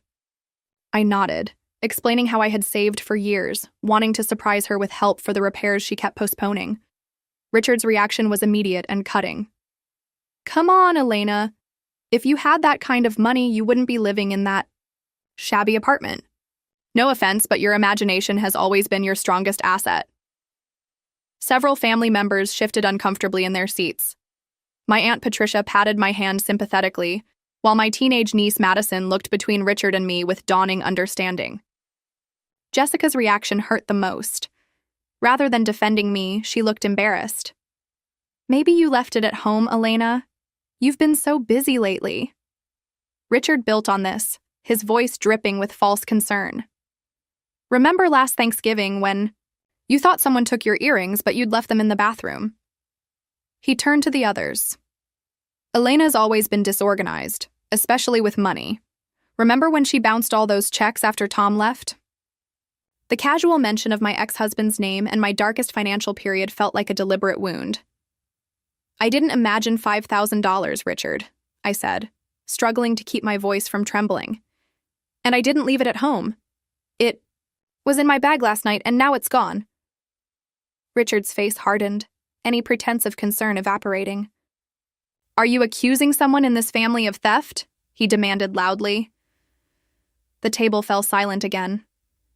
Jessica placed a warning hand on his arm, but he shook it off. "Because that's a serious accusation, Elena. Very serious, especially coming from someone with your history." The implication hung in the air. My history, my failures, my struggles, all weaponized against me in front of the family who had watched me claw my way back to stability. My cousin tried to diffuse the tension with a suggestion to look for the envelope again, but Richard wasn't finished. Or maybe there never was an envelope. Maybe this is just a bid for attention, or worse, a way to extort money from us by claiming it was stolen. The accusation was so outrageous that for a moment I couldn't respond. Jessica finally found her voice. "Richard, please, that's enough." But the damage was done. As family members awkwardly returned to their meals, doubt had been planted. I excused myself early, retreating to the guest room where I once again searched every inch of my belongings. That's when I noticed something I'd missed before. My toiletry bag had been rearranged, items in slightly different positions than how I meticulously packed them. Someone had searched through my things. Sitting on the edge of the bed, I asked myself if I was being paranoid. Could I have misplaced the money? But the certainty that gripped me wouldn't loosen. I knew what I had done, and I knew something was very wrong in my sister's house. The next morning dawned with a house full of tension. I woke early, unable to sleep after a night of turning possibilities over in my mind. The kitchen was empty except for Madison, my 16-year-old niece, who sat nursing a cup of coffee with a troubled expression. "Morning, Mad," I said, trying to sound normal for her sake. She glanced toward the doorway before responding in a hushed voice. "Aunt Elena, I saw Uncle Richard coming out of your room yesterday when everyone was in the backyard." The revelation sent a jolt through me. I kept my face neutral as I asked her what time. "Around 3, when you were helping Mom with the salads," she replied. He looked weird, like he was checking if anyone saw him. I thanked her for telling me, cautioning her to keep this between us for now. As I poured my coffee, I overheard Richard and Jessica arguing in the study, their voices carrying through the partially open door. "We can't keep putting them off." "Richard, the bank called again yesterday," Jessica hissed. Richard's response chilled me. "I'll handle it, I always do." The conversation confirmed rumors I'd heard from other family members about their financial troubles. Apparently, Richard's real estate business wasn't doing as well as he pretended. A mid-morning house tour for visiting relatives provided another revelation. As Jessica proudly showed off their home office, I noticed a stack of past due notices hastily shoved under a folder. My suspicions hardened into certainty. After lunch, I confronted Richard while he was alone in the garage, organizing drinks for the afternoon gathering. "I know you took my money," I said without preamble. His reaction was volcanic. "How dare you?" he spat, moving uncomfortably close to me. "You come into my house and accuse me of theft? You've always been jealous of what Jessica and I have." When I mentioned Madison seeing him near my room, his eyes flashed with something dangerous. "Your niece is confused, and spreading lies about me could have serious consequences, Elena, for everyone." The threat was implicit but clear. Back in the house, Jessica cornered me in the hallway, her expression a mixture of anger and hurt. "Richard told me what you said. How could you, Elena, after everything we've done for you?" The irony of her statement was painful. What exactly had they done except tolerate my presence at family gatherings? "Jessica, please listen. $5,000 is missing, that's a fact. And there's evidence pointing to Richard." My sister's face hardened in a way I'd never seen before. "Evidence? Or your paranoid suspicions?" "Richard is right. You've never accepted him because you can't stand that I'm happy when your life fell apart." Her words cut deeper than any of Richard's ever could. Throughout the afternoon, I noticed family members watching me with varying degrees of sympathy or suspicion. My Aunt Patricia squeezed my hand supportively, while my Uncle Edward avoided eye contact. The family was taking sides. Richard made sure of it by pulling people aside for private conversations, after which they would glance at me with newfound skepticism. Returning to my room before dinner, I found more evidence of tampering. The clothes in my suitcase had been subtly rearranged, and a quick check confirmed my wallet had been searched, though nothing was taken. This wasn't just about the money anymore. This was psychological warfare. At dinner, Richard initiated a seemingly innocent conversation about past family reunions, pointedly discussing events that occurred before I could afford to attend. "Remember that trip to Vail 3 years ago?" he asked the table at large. Elena. That's right. You couldn't make that one either. Each reminiscence excluded me, painting me as the perpetual outsider. As the evening progressed, Richard's campaign to discredit me intensified. I overheard him telling my cousin, "Elena's been under a lot of stress lately. Jessica's worried about her mental state." The suggestion that I was unstable was the final straw. I retreated to my room, pulling out my phone to document everything that had happened so far. Richard might have the family wrapped around his finger, but I was done being his victim. Little did he know, his actions had awakened something in me that years of single motherhood had forged, an unbreakable determination to fight back. Tuesday morning marked the third day of what should have been a joyful family reunion, but had become a psychological battleground. I found myself avoiding common areas, exhausted from the constant tension. While the family went swimming, I seized the opportunity to search Richard and Jessica's bedroom, a desperate move I never thought I'd make. Under their bed, I discovered a gambling receipt from a casino 50 miles away, dated just 1 week earlier. The sum lost made my stomach churn. $12,000. This explained their financial troubles, but without the envelope itself, I still had no definitive proof Richard had taken my money. When I emerged from my self-imposed isolation for lunch, the atmosphere was thick with unspoken accusations. Richard had positioned himself as the wronged party, accepting sympathetic pats on the shoulder from relatives who now viewed me with thinly veiled suspicion. That evening, Jessica knocked on my door, her expression grave. I hoped for reconciliation, a chance to make her understand, but her words shattered that hope. "We need to talk, Elena." She sat stiffly on the edge of the bed. "Richard and I think it would be best if you left tomorrow instead of staying until Sunday." The dismissal felt like a physical blow. "You're asking me to leave? After someone stole from me?" I asked incredulously. Jessica's eyes hardened. "That's exactly the problem.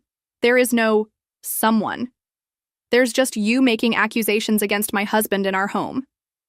When I mentioned the casino receipt, her face paled momentarily, before her defenses rose again. "You went through our things? God, Elena, do you hear yourself? This is exactly the kind of behavior that makes me think, maybe you invented this whole theft for attention." The suggestion that I would fabricate such a story was the deepest cut of all. "How can you think that of me? After everything we've been through together?" I asked, my voice breaking. Jessica stood, distancing herself physically and emotionally. "People change, Elena. Ever since Tom left, you've needed to be the victim, and we've all enabled it for too long." She left without waiting for my response, closing the door firmly behind her.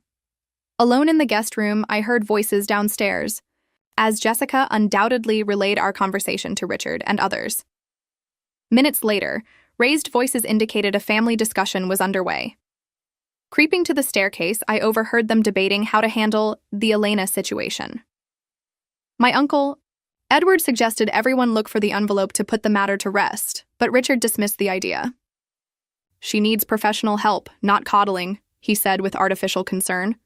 "Let's vote on whether to just move past this issue for the sake of the reunion," Richard proposed. The family agreed, and to my horror, the majority voted to move forward without addressing my missing money. It was as if my loss had been officially erased from family concern. I returned to my room and began packing, tears blurring my vision. The betrayal was complete. My own sister, my own family, had chosen the comfort of denial over standing by me.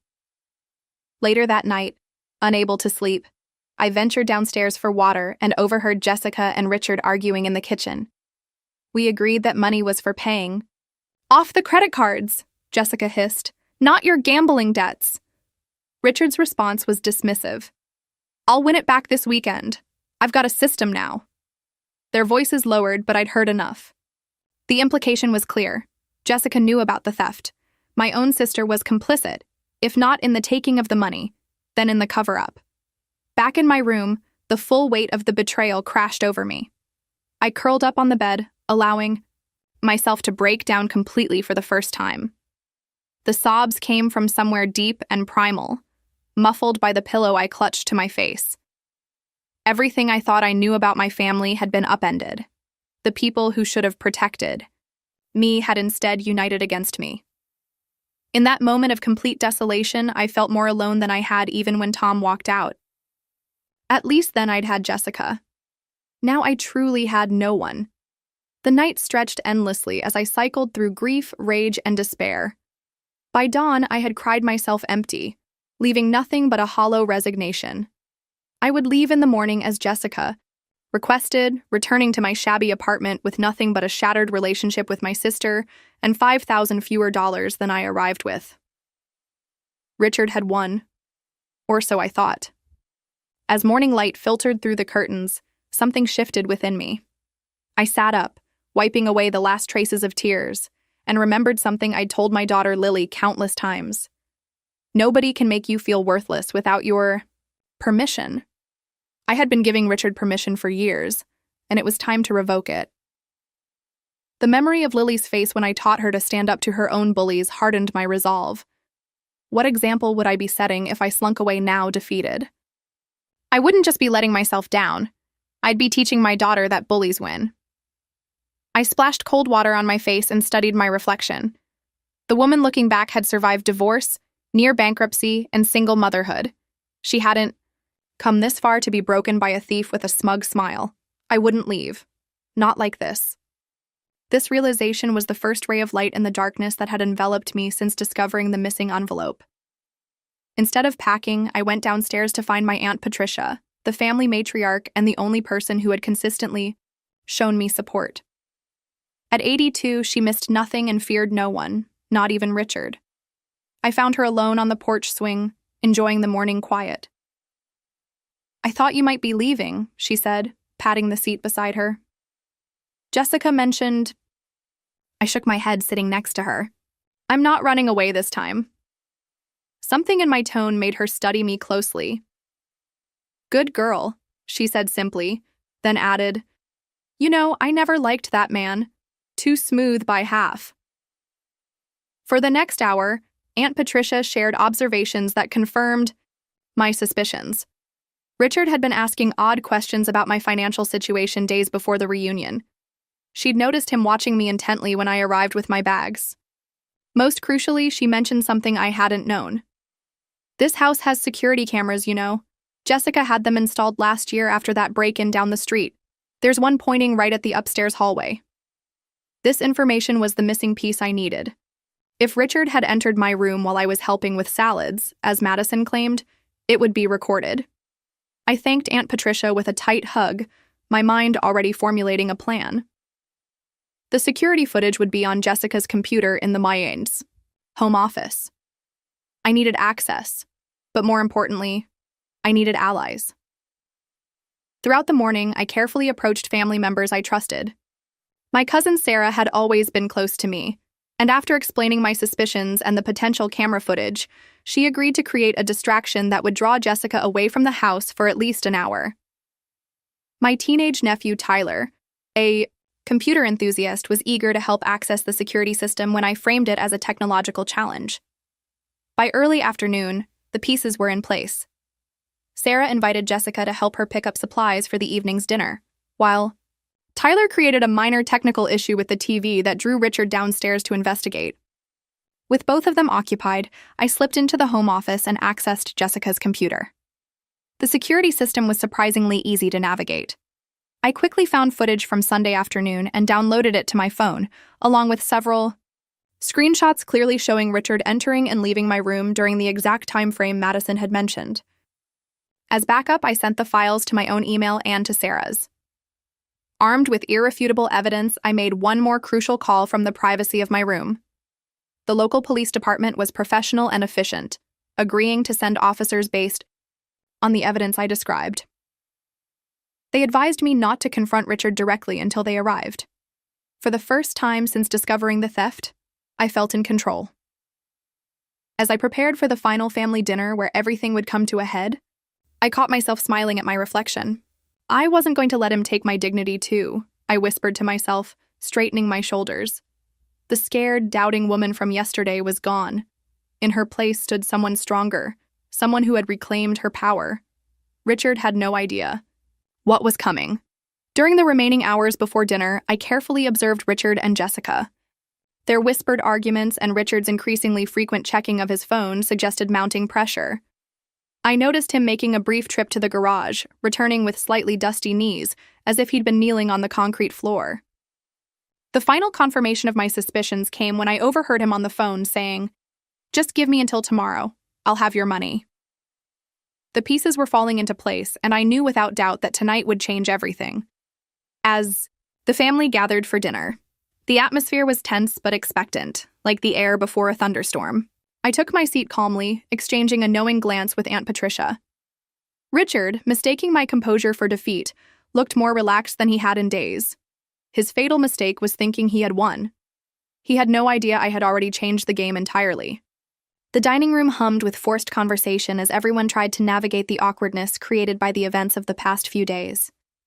Jessica had prepared an elaborate meal, perhaps as compensation for the fracturing family harmony. I sat, quietly, eating little, waiting for the right moment. Richard, emboldened by what he perceived as my submission, grew increasingly condescending. "Elena, you're so quiet tonight.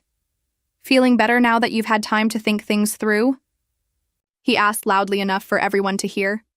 The table fell silent, all eyes moving between us. I met his gaze steadily. "Actually, Richard, I've been doing a lot of thinking and investigating." Something in my tone made his smirk falter slightly. Aunt Patricia gave me an encouraging nod. Setting down my fork deliberately, I addressed the entire table. "I want to apologize to everyone for the tension over the past few days. Having $5,000 stolen is upsetting, but I shouldn't have let it affect our family time together." Richard's face darkened at my continued insistence on the theft, but before he could speak, I continued. "Which is why I've decided to handle this properly." Richard recovered quickly, seeing an opportunity to discredit me one final time. "Still can't admit you either spent the money or never brought it? Maybe you forgot you're broke," he said with that familiar, cruel smile. Several family members shifted uncomfortably, but no one challenged him. This was the moment I had been waiting for, Richard at his most arrogant and unguarded. "You know what, Richard? You're right about one thing. I was broke. For a long time, after my ex-husband left, I struggled financially. I made mistakes. I bounced checks. I had to accept help sometimes. My candid admission surprised everyone, Richard included. But," I continued, my voice growing stronger, "I worked my way out of that situation. I built a stable life for my daughter and myself. I saved that $5,000 over 5 years to help my sister, and I know exactly what happened to it." The doorbell rang precisely on cue. Richard's head snapped toward the sound, a flicker of alarm crossing his face. "Are we expecting someone else?" Jessica asked, looking confused. I stood calmly. That would be the police. The announcement landed like a bomb in the center of the dining table. Jessica gasped. Richard half rose from his chair. "The police? What the hell, Elena?" Madison rushed to answer the door, returning. Moments later, with 2 officers, a man and a woman in crisp uniforms. "Mrs. Parker?" The female officer addressed me. "I'm Officer Bennett. We spoke on the phone about the theft you reported." Richard tried to take control of the situation, stepping forward with his hand extended. "There must be some mistake. I'm Richard Winters. This is my home. There's been no theft here, just a misunderstanding." His attempt to charm the officers failed as they maintained their professional demeanor. "Sir, we're responding to a specific complaint with supporting evidence," Officer Bennett stated firmly. I retrieved my phone and showed them the security footage I'd downloaded. This shows my brother-in-law entering my guest room on Sunday afternoon while I was helping in the kitchen. My $5,000 disappeared during this time. The color drained from Richard's face as he realized I had actual evidence. His eyes darted toward the door, a move not missed by the male officer who subtly shifted his position to block the exit.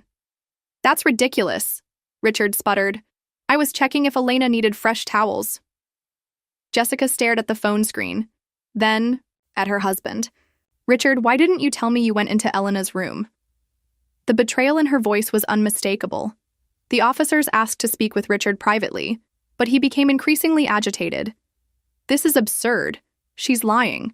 She's always been jealous of us, trying to make me look bad. His desperate accusations only made him appear more guilty. When Officer Bennett mentioned they had grounds to search the premises based on the evidence, Richard made a critical mistake. "You need a warrant for that," he snapped, revealing knowledge that most innocent people wouldn't immediately reference. "Actually," I interjected, "as a resident of this house who believes a crime has occurred, Jessica can give permission for a search." All eyes turned to my sister, who stood frozen in indecision. The moment stretched painfully until Aunt Patricia spoke up. "Jessica, honey, it's time for the truth." My sister's shoulders slumped in defeat. "Go ahead," she whispered to the officers. Richard lunged toward the garage door. "This is insane. I won't stand for this in my own house." Officer Bennett blocked his path. "Sir, please remain here while we conduct our search." With Jessica's trembling directions, the officers proceeded to the garage. The family sat in stunned silence, the dinner forgotten. Madison slipped her hand into mine under the table, a silent show of support. Richard paced anxiously, shooting venomous glares in my direction. 10 minutes later, the officers returned. Officer Bennett held up a familiar white envelope in an evidence bag. "Is this yours, Mrs. Parker?" Inside was exactly $4,900. Richard had already spent $100. The proof was irrefutable. Richard was cornered, and we all knew it. The silence that followed the discovery of the envelope was deafening. Richard stood paralyzed, his carefully constructed facade crumbling visibly as all eyes in the room turned to him. "That's not—" "She planted that," he stammered, his voice lacking conviction. Officer Bennett remained professional. "Sir, the envelope was found inside a metal toolbox under a false bottom, locked in your garage cabinet. Would you like to explain how Mrs. Parker could have planted it there?" As Richard fumbled for a response, Officer Jackson asked family members if they would provide statements about the events of the past few days. One by one, relatives stepped forward. Madison confirmed seeing Richard enter my room. Aunt Patricia recounted his suspicious behavior before and after the money went missing. Most devastating for Richard, my teenage nephew Tyler admitted, "Uncle Richard asked me last week if Aunt Elena ever mentioned bringing money to help Mom with the roof. He seemed really interested."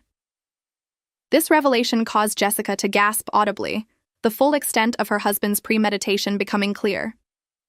When the officers asked Richard to come to the station for formal questioning, he made one last desperate attempt to shift blame.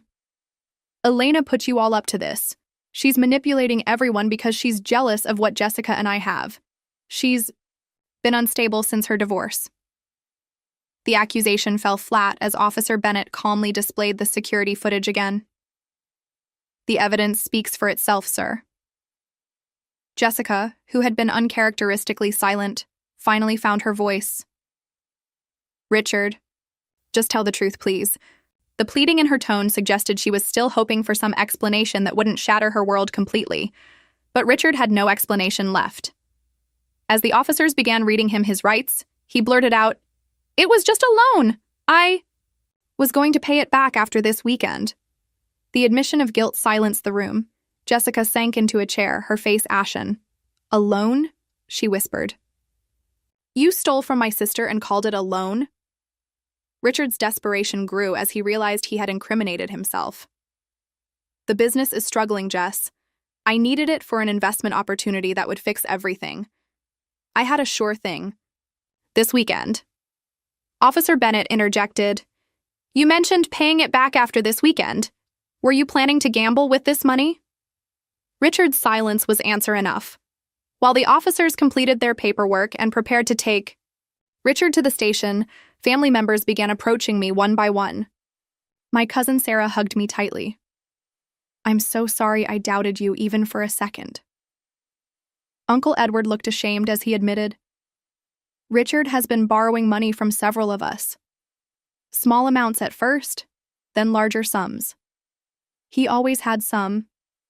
Story about temporary business setbacks. As these confessions poured out, a pattern emerged. Richard had been systematically exploiting family members financially for years, using his charm and Jessica's goodwill to deflect suspicion.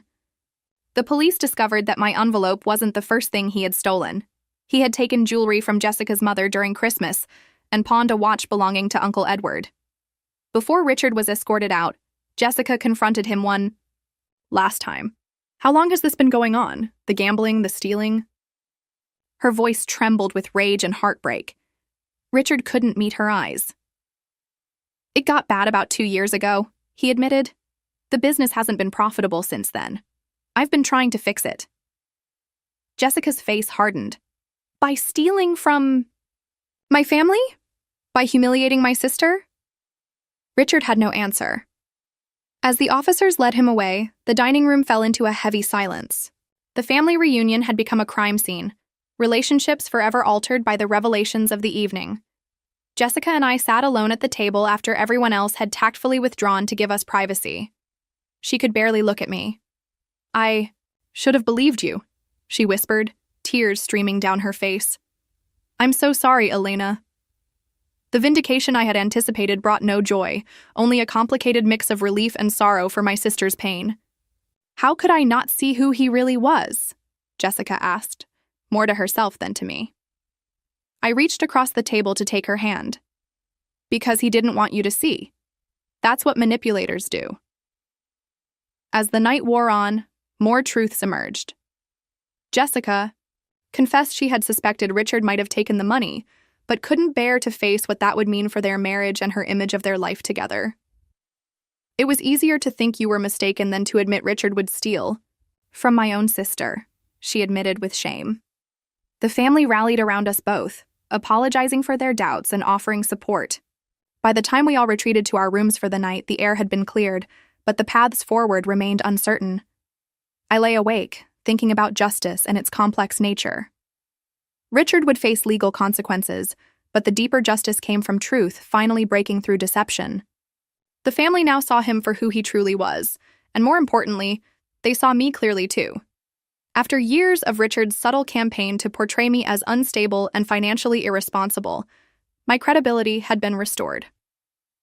As I drifted toward sleep, I realized this painful episode had freed not just me, but potentially Jessica as well, from a man who had manipulated us both for far too long. Morning arrived with a strangely peaceful silence enveloping the house. The previous night's events had exhausted everyone emotionally, yet there was also a sense of clarity, as if a persistent fog had finally lifted. I found Jessica in the kitchen, her eyes red-rimmed but calmer than I expected. She wordlessly handed me a cup of coffee, and we sat at the counter, the space between us heavy with unspoken thoughts. "I called a lawyer this morning," she finally said, her voice hoarse but determined. "I'm filing for divorce." The decisiveness surprised me, as I had expected her to struggle more with this decision. Reading my expression, she added, "This isn't just about the money he stole from you, Elena. Last night after you went to bed, I went through his office. There were credit card statements, gambling debts, loans I never knew about. He's been lying to me for years." I reached across to squeeze her hand, a gesture of solidarity that felt both foreign and familiar after our recent estrangement. Family members trickled down throughout the morning, each interaction carrying the weight of apology and reconciliation. My Uncle Edward pulled me aside to confess I should have spoken up sooner. Richard borrowed $10,000 from me last year for a business emergency that he never repaid. I was too embarrassed to mention it. Similar stories emerged as the day progressed, painting a picture of Richard's extensive pattern of financial exploitation. Jessica and I found a quiet moment alone on the back porch in the afternoon, the first opportunity for a real conversation since everything had unfolded. "I don't know how to apologize for not believing you," she began, her voice cracking with emotion. "You're my sister, and I chose him over you." The raw honestly pierced through the last of my defenses. "You didn't just choose him," I replied gently. "You chose the life you thought you had, the marriage you believed in. That's understandable." Jessica wiped away tears. "But I suspected something was wrong. When the money went missing and you confronted us at dinner, I saw something in his eyes. I knew, Elena. On some level, I knew he might have taken it, and I still didn't stand by you. This confession, more than anything else, began our true reconciliation. I'm giving you the money, I said after a moment of reflection. Jessica started to protest, but I held up my hand. Not for the roof. For whatever you need to rebuild your life after Richard. Consider it an investment in my sister's future. The simple act of honoring my original intention, despite everything that had happened, seemed to release something in both of us. Jessica began to sob, decades of sisterly love breaking through the barriers that had formed between us. Throughout the afternoon, individual family members approached me with their own apologies and acknowledgments. My cousin Sarah confessed, "When Richard suggested you might be making it up for attention, I actually considered it for a moment. I'm so ashamed of that now." My nephew Tyler, with the brutal honesty of a teenager, admitted, "Uncle Richard was always kind of a jerk to you, but none of us said anything. That's on all of us." These conversations were painful but necessary, forcing everyone to confront their complicity in allowing Richard's behavior to go unchecked for so long. For my part, I had to acknowledge my own role in our family dynamics. I let Richard's opinion of me affect how I interacted with everyone, I admitted to Aunt Patricia. I started coming to family gatherings expecting to be judged, which made me defensive and distant. The elderly woman nodded wisely. Healing isn't just about forgiveness, Elena. It's about seeing clearly, including seeing yourself clearly. That evening, Jessica made a decision that surprised everyone. Instead of canceling the remainder of the reunion as many expected, she announced, "We're going to finish this week together.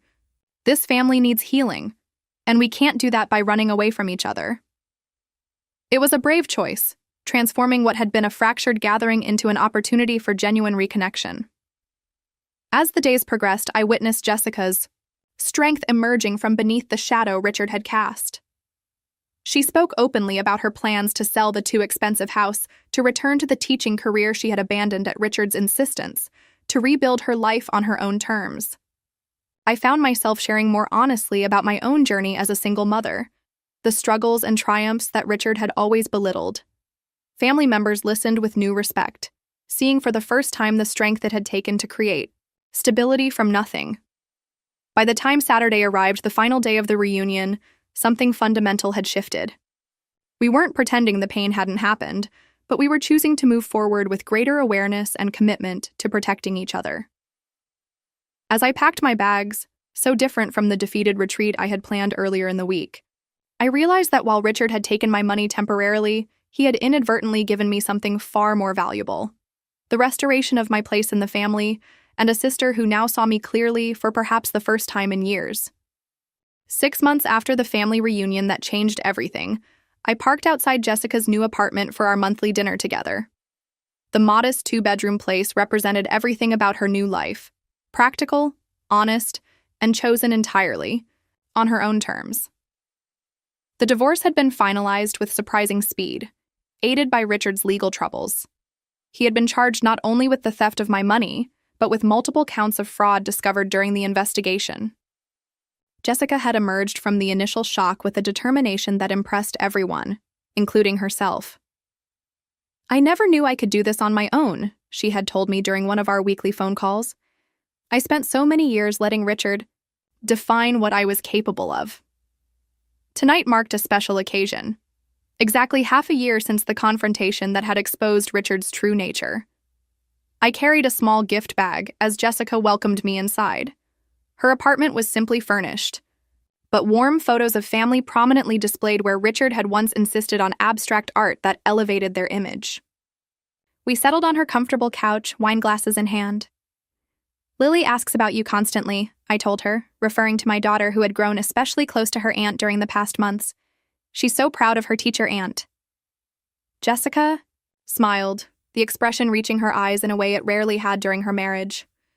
"The 8th graders are exhausting but amazing. I should never have let Richard talk me out of teaching." The conversation flowed easily between us, a restored sisterhood that felt both familiar and brand new. After dinner, I handed her the gift bag. "What's this for?" she asked, looking surprised. 6-month anniversary of your liberation, I replied with a smile. Inside was a framed photo of us as children, arms around each other, gap-toothed grins directed at the camera. Jessica's eyes welled with tears. We always had each other's backs then, she said softly. Before life got complicated. I nodded, thinking about the long journey that had brought us back to that essential truth. The family reunion is at my place this summer, I said, changing the subject to something we'd been planning together. Much smaller house, but somehow I think we'll manage. Jessica laughed. After everything, I think we've all learned that the size of the house doesn't matter much. The family had indeed changed in fundamental ways since Richard's exposure. The superficial gatherings focused on appearances had been replaced by smaller, more authentic connections. My cousin Sarah and I now met regularly for coffee. Uncle Edward had become a surrogate grandfather to Lily. Even distant relatives stayed in closer contact, as if Richard's betrayal had reminded everyone how easily family bonds could be damaged if not carefully tended. My own life had transformed in unexpected ways. The self-doubt that Richard had so carefully cultivated in me had disappeared, replaced by a quiet confidence that affected everything from my parenting to my career. 2 months after the reunion, I had applied for and received a promotion I would never have considered myself qualified for previously. You know what Lily said last week? I told Jessica as we cleared the dinner dishes. She said she wants to be brave like Mom when she grows up. Richard actually gave me that gift. In a strange way. Without the confrontation, I might never have shown her what standing up for yourself really looks like. Jessica nodded thoughtfully. I've been thinking a lot about forgiveness lately, she admitted. Not for Richard's sake, but for my own.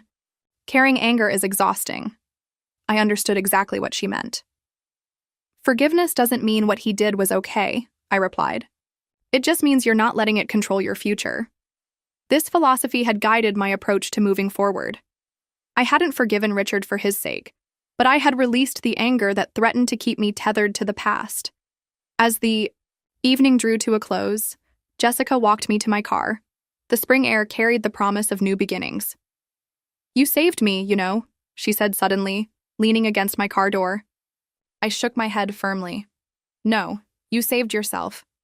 I just created the opportunity for you to see what needed to be done. This was perhaps the most important lesson we had both learned. True strength comes not from rescuing or being rescued, but from recognizing our own power to change our circumstances. The family gathering 2 months later was smaller than Jessica's elaborate reunions, but somehow more meaningful. We congregated in my modest backyard, no pretensions, no performances. Jessica brought a teacher colleague she had been dating casually, a kind man who looked at her with respect rather than ownership. Family members spoke openly about struggles and triumphs, without the fear of judgment that had pervaded previous gatherings. As we sat together under string lights in the warm summer evening, I reflected on how sometimes justice arrives in unexpected ways. Richard's theft had been meant to diminish me, but had instead revealed his true character to everyone, including Jessica. The $5,000, now fully repaid as part of Richard's plea agreement, had ultimately purchased something far more valuable than roof repairs: truth, authenticity, and the restoration of my sister's freedom. Looking around at the genuine connections that had replaced the superficial family dynamics of the past, I understood that the most important boundaries aren't the ones that keep people out, but the ones that define what we will and won't accept from those we love. By refusing to be dismissed and devalued, I had not only reclaimed my own dignity, but had inadvertently created space for everyone else to live more truthfully too. As the night drew to a close, with genuine laughter floating through the air, I caught Jessica's eye across the gathering. Her smile held understanding, gratitude, and a shared recognition of how far we had both come. Some family bonds, I realized, are unbreakable, not because they never face challenges, but because they are strong enough to survive them and emerge even stronger on the other side. Have you ever had to stand up to someone who undermined you, only to discover unexpected strength in yourself? Or have you witnessed a situation where truth eventually prevailed despite someone's attempts to hide it? I'd love to hear your stories in the comments below. Sometimes the most powerful thing we can do is simply refuse to be silenced, even when those we love don't initially believe us. If this story resonated with you, please like and subscribe for more real-life experiences that remind us of the strength we all have inside. Thank you for listening, and remember that your truth matters, even when others try to deny it.